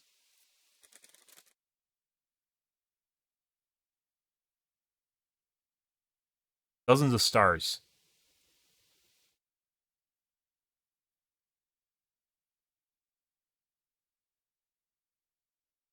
And there's also the FRBs, fast radio bursts. If you heard about those guys, those are also something. Our technology is becoming sensitive enough where we can detect fast bursts of radio waves to our proximity of our planet. Not exactly, but to our proximity of our planet. Like fast radio bursts to a proximity of our planet. Like we're talking about stuff that you'd use for technology. Imagine FRB being a way of communicating. No way, right? No fucking way. If you direct a burst of energy, you couldn't possibly use that as a way to communicate like a laser, right? Nah, no way. And I'm sure data doesn't operate on a timeline that's a magnitude of order faster than like. So if I transmit information to you, right? It's instantaneous, and that burst of energy can contain Lots and lots of data. It doesn't need to be me being live to you guys, right? So you can transmit data, pictures, email.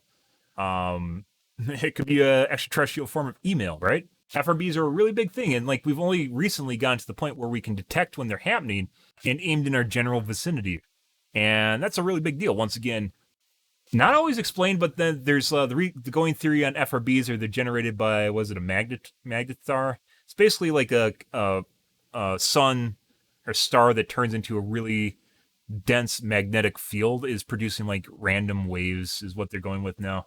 But once again, this is like people peering through a telescope at a far away. That's his explanation. Is like literally based on current technology. So there's no way that it could be anything other than what we're seeing.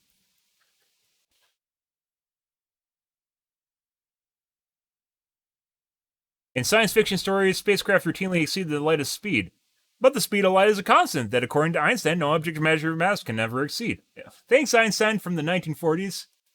Hey, Einstein was an alien, if you guys didn't know. It actually makes you wonder if, like, there's certain people that were put on our planet as plants to actually advance their civilization. Like Einstein, for instance.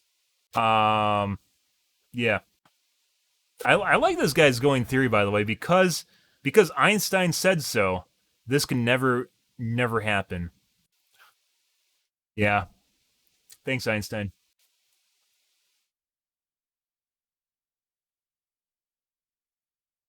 What alien in his right mind would travel 50,000 years or more to reach Earth on off chances worth making? Well, it depends on how fast they can cover 50,000 years, light years. It depends on what we have to offer. And let's assume that all aliens aren't the same and you have some scientists.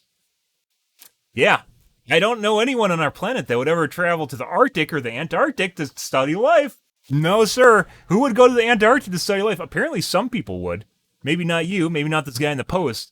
But like, people are so close-minded, guys. Why would you ever assume that no one would ever travel? Like, a scientist would never go somewhere to study something they're interested in, right? After such a heroic trip, would aliens then hide themselves from us? Once again, if you're in a zoo, there's a lot of people, for instance, if you're trying to make sure that, even putting aside like sci-fi, but let's say you're raising a wild animal and you want to reintroduce that wild animal into the wild. You don't interact with them. Like, you'll see them using feeding gloves and such because they don't want them to have contact with whoever's feeding them, right? So if you have a wildlife refuge, and those legitimately not made for money or YouTube, if you have a legitimate wildlife refuge where they intend to re-release an animal into the wild, they'll limit their own contact so they don't become dependent on human contact, right? This is something that exists. This is how wildlife refuges operate, because otherwise they'll assume that humans are going to offer them food or that they can make contact with them. So when they raise animals, they'll very much try to limit the contact with them, and they'll try to either introduce other animals of the same type with them so that they can be raised together and be able to interact with each other, right? Become socially cognizant of each other. And at the same time, they'll put like a pet animal in there, something like a stuffed animal, which makes me wonder if half the population in the world is just like bots or something. Wouldn't surprise me. Because it really honestly seems like sometimes some people aren't sentient.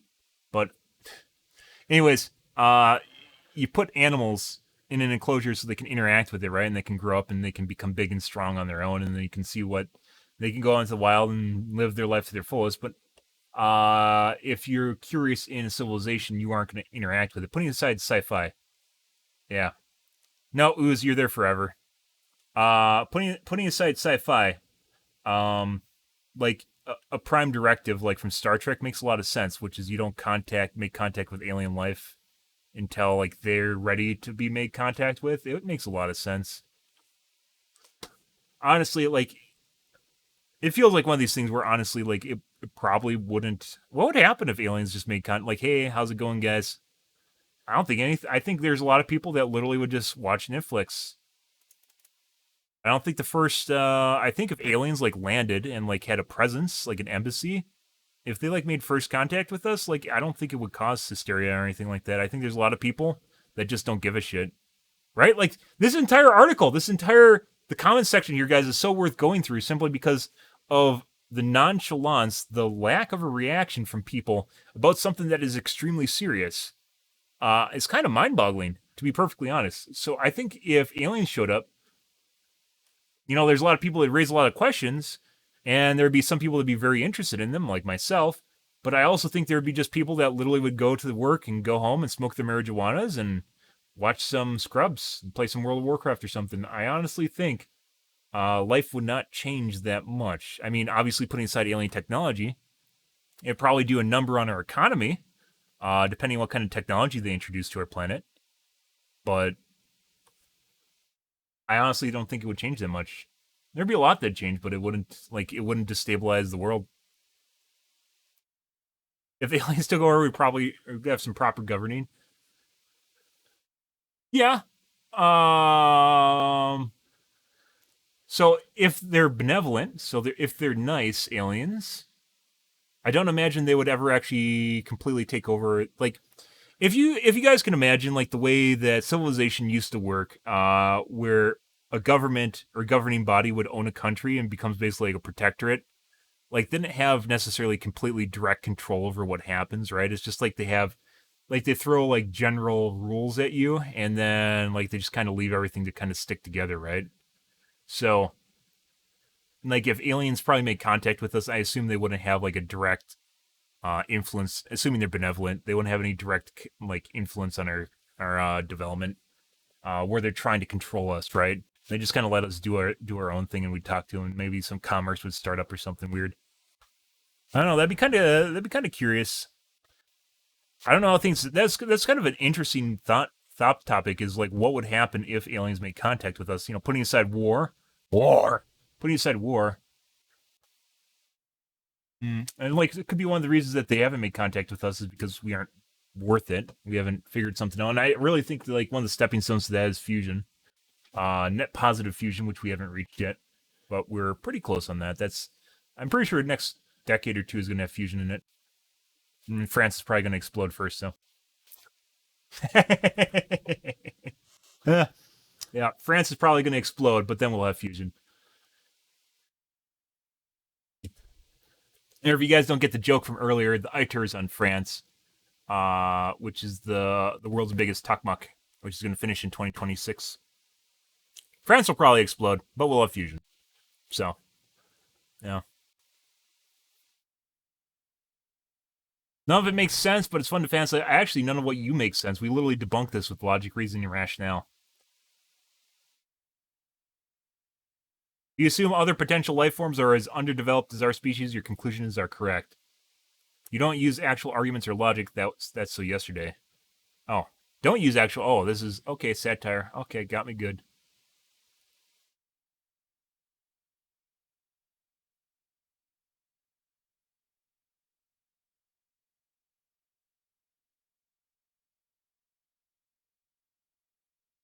Yeah, you can't fight the lottery of physics are flawed because we don't have anything to disprove our physics. It eventually happens, right? Like, they're figuring out new things that are disproving little bits and pieces of what Einstein and Newton have said. But it's happening. It takes a long time. Their theories are pretty sound for basic physics development, but like, you can't just go to your way and say no, Newtonian physics are flawed, because we don't really understand more than that yet. So that's a long road right there. We don't have complete understanding of science, and it's arrogant to assume that we can explain everything about space, time, and the universe. Yes, it is.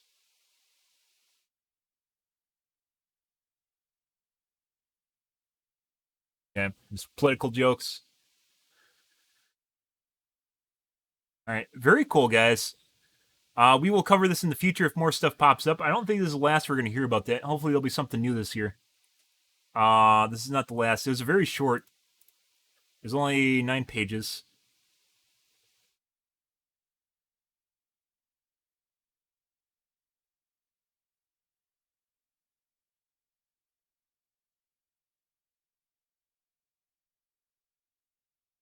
And it's kind of like, the weird thing is, like, the conclusions they drew are very different. This paper is actually pretty short. This is once again from the Pentagon. Limited amount of high-quality reporting on unidentified aerial phenomenon hampers our ability to draw firm conclusions about the nature or intent of UAPs. So we don't know what they're doing. That's basically what it comes down to. But they exist.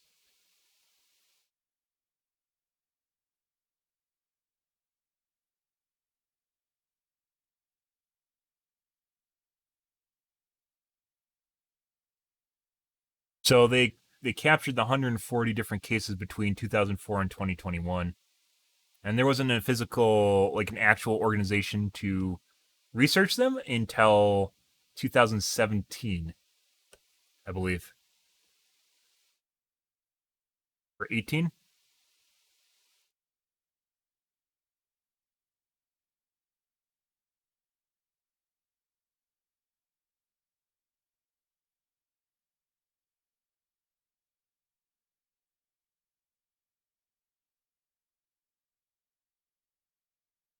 UAPs clearly pose a safety or flight issue and may pose a challenge to U.S. national security.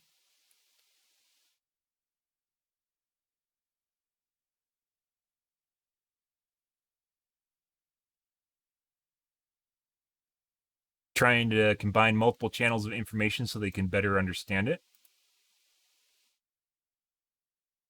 Available reporting is largely inconclusive. Limited data leaves most UAPs unexplained. 80 reports involved observation from multiple sensors, so not just one malfunctioning system.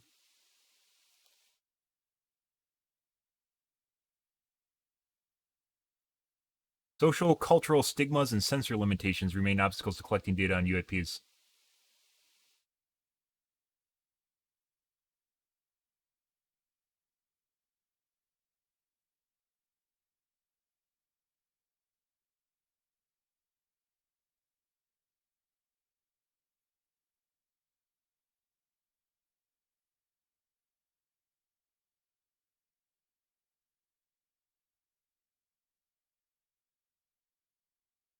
Some potential patterns do emerge.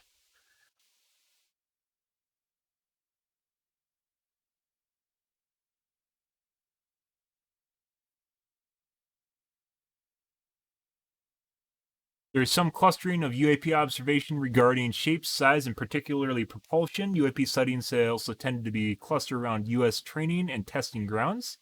Well, he says this may be a result of collection bias as a result of focused attention, greater numbers of latest generation sensors operating in those areas, unit expectations, and guidance to report anomalies. Yeah, so military. Handful of UAPs do demonstrate advanced technology.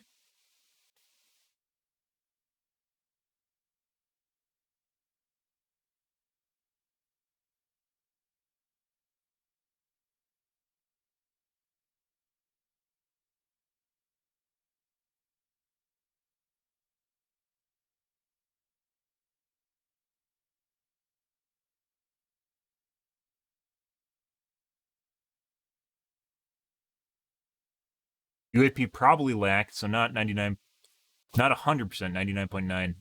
Lack a single explanation.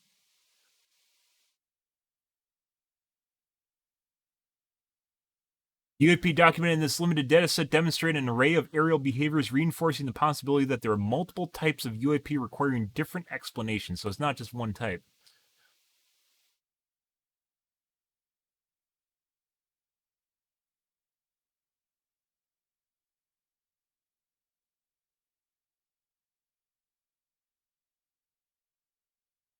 And they break it down. And the other is the important one, although most UAPs described in our dataset probably remain unidentified due to limited data and challenges to collection, processing, or analysis. We may require additional scientific knowledge to successfully collect on, analyze, and characterize some of them. No Oxford comma right there. Bitch. We would group such objects in this category pending scientific advances that allow us to better understand them. UAPTF intends to focus additional analysis on the small number of cases where the UAP appeared to display unusual flight characteristics or signature management. UAP threatens flight safety and possibly national security.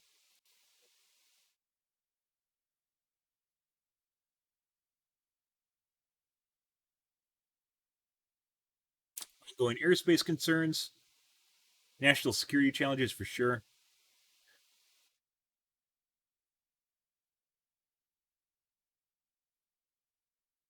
Needs more analysis. They need standardized reporting, consolidation of data, and deepened analysis.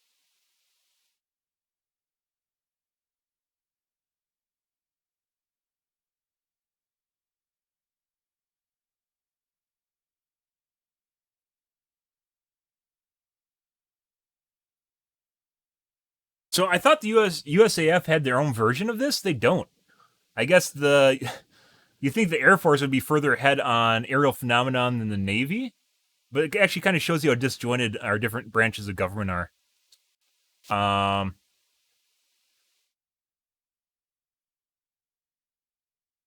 They didn't actually have one until 6 months ago. USPTF is working to acquire additional reporting, including from the USAF, and begun receiving data from the Federal Aviation Administration. So FAA is for like flying planes. Although the USAF data collection has been limited historically, the USAF, which is kind of weird, by the way. This is the Air Force, which you'd assume would be all about air, right? The USAF has data collection has been limited historically. The USAF began a 6-month pilot program in November 2020. Wow. To collect the most likely areas to encounter UAPs and evaluate how to normalize future collection. This is fucking crazy. Yeah, well, I mean, the US doesn't either. This is bonkers. Yeah. This is kind of weird. I mean, Europe, you guys are a bunch of different countries, but in the US, like, we're all about America, military technology, like, we don't even have our shit together. And once again, even if these aren't aliens, like, let's imagine that it's some... I fucking use the church as the only possibility of an entity with enough money to match a country in terms of military prowess. But imagine this is fucking the Catholic Church or something. Like, yeah, like, you should take it seriously, right? We are looking at the UAP report, Sanjo. Good morning. We've been talking about this. This is actually pretty interesting. We've been talking about it for the last 4 hours or so. 3 hours. So this is a UAP report, which is released by the Pentagon on the 25th, so last Friday. Which is a big deal. This is military. This is not some rando on YouTube. This is not some rando on Twitch. This is not someone drunk at your cousin's bachelor's party. This is the military with trained personnel that are trying to figure out what exactly these are.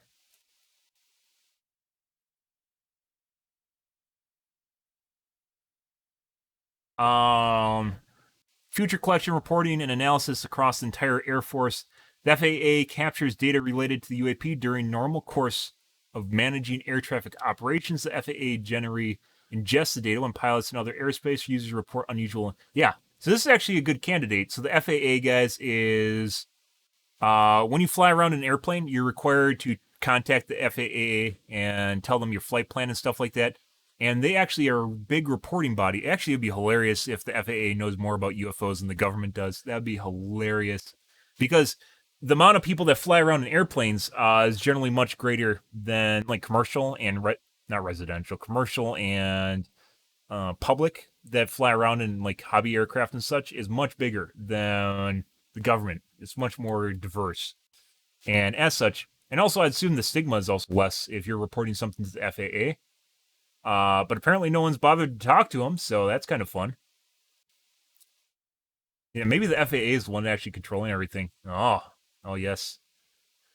Unusual, unexpected events. The FAA's air traffic organization. In addition, the FAA continuously monitors its systems for anomalies, generating additional information that may be of use to the UAPTF. The FAA has also isolated data of interest to the UAPTF and make it available.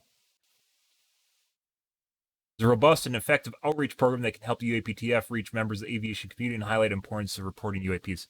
Yeah. And I wouldn't say like a hobbyist that's flying around an airplane is that credible. Maybe somewhat credible. They're still a licensed aviator, which actually takes a decent amount of training to become a pilot, so don't discount that. But then this also includes commercial flights, and commercial pilots don't want their license yanked, but they might actually be willing to report this. This is actually really good. This is a really good thing. But also on the top of this actually makes you question if the FAA has access to information like this and they have failed to report it to the government or maybe tried. Or if they just literally there's a guy at the office that literally clicks the email button and throws it all in the trash, which would be an atrocity, but there literally might just be a guy at the FAA that dumps UAP reports in the trash. And that'd be really sad. That'd be incredibly sad. Which also would also not be unheard of. So, like, there's literally a guy that just wakes up and classifies stuff as UAP reports and dumps it in the trash when he sorts the email. UAPTF is working for novel ways to increase collection UAP clutter. Areas in the U.S. forces are not present in a way to baseline standard UAP activity and mitigate the collection of bias in the data set. This proposal is to use advanced algorithms to search historical data captured and stored by radar. So weather, I assume that's weather radar. That would be fairly interesting because there is actually very robust weather radar that's available across the U.S., right, for radar.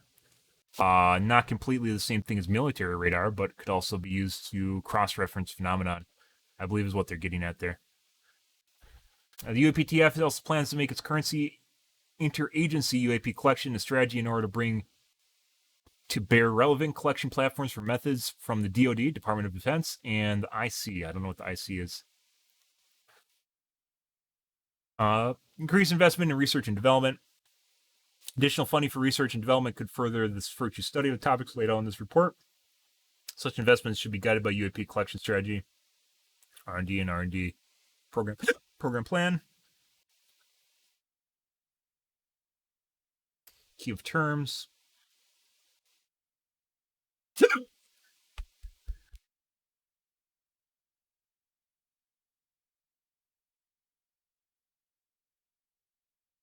UAPTF has been made to unite in consultation with the SecDiff and other relevant heads of the USG agencies to submit intelligence assessment of the threat posed by UAP and the progress the UAPTF has made to understand this threat. So, it's a government agency designed to analyze the threats of UAPs to national security, which makes a lot of sense because you don't understand it, could be a threat, figure it out. Okay. I don't know, guys, pretty cool stuff. Even just reading this is actually kind of important, simply because this is actually broken down very well. So this isn't some shit on YouTube or something like this. This is from the Pentagon. Office of the Director of National Intelligence. No one on Twitch is talking about it except me. Good. Actually, I don't know if that's true. I assume most people aren't talking about it in Twitch. The streams I've seen, no one's talking about it. No. Alrighty, guys. I don't think we aren't going to play any games tonight, guys.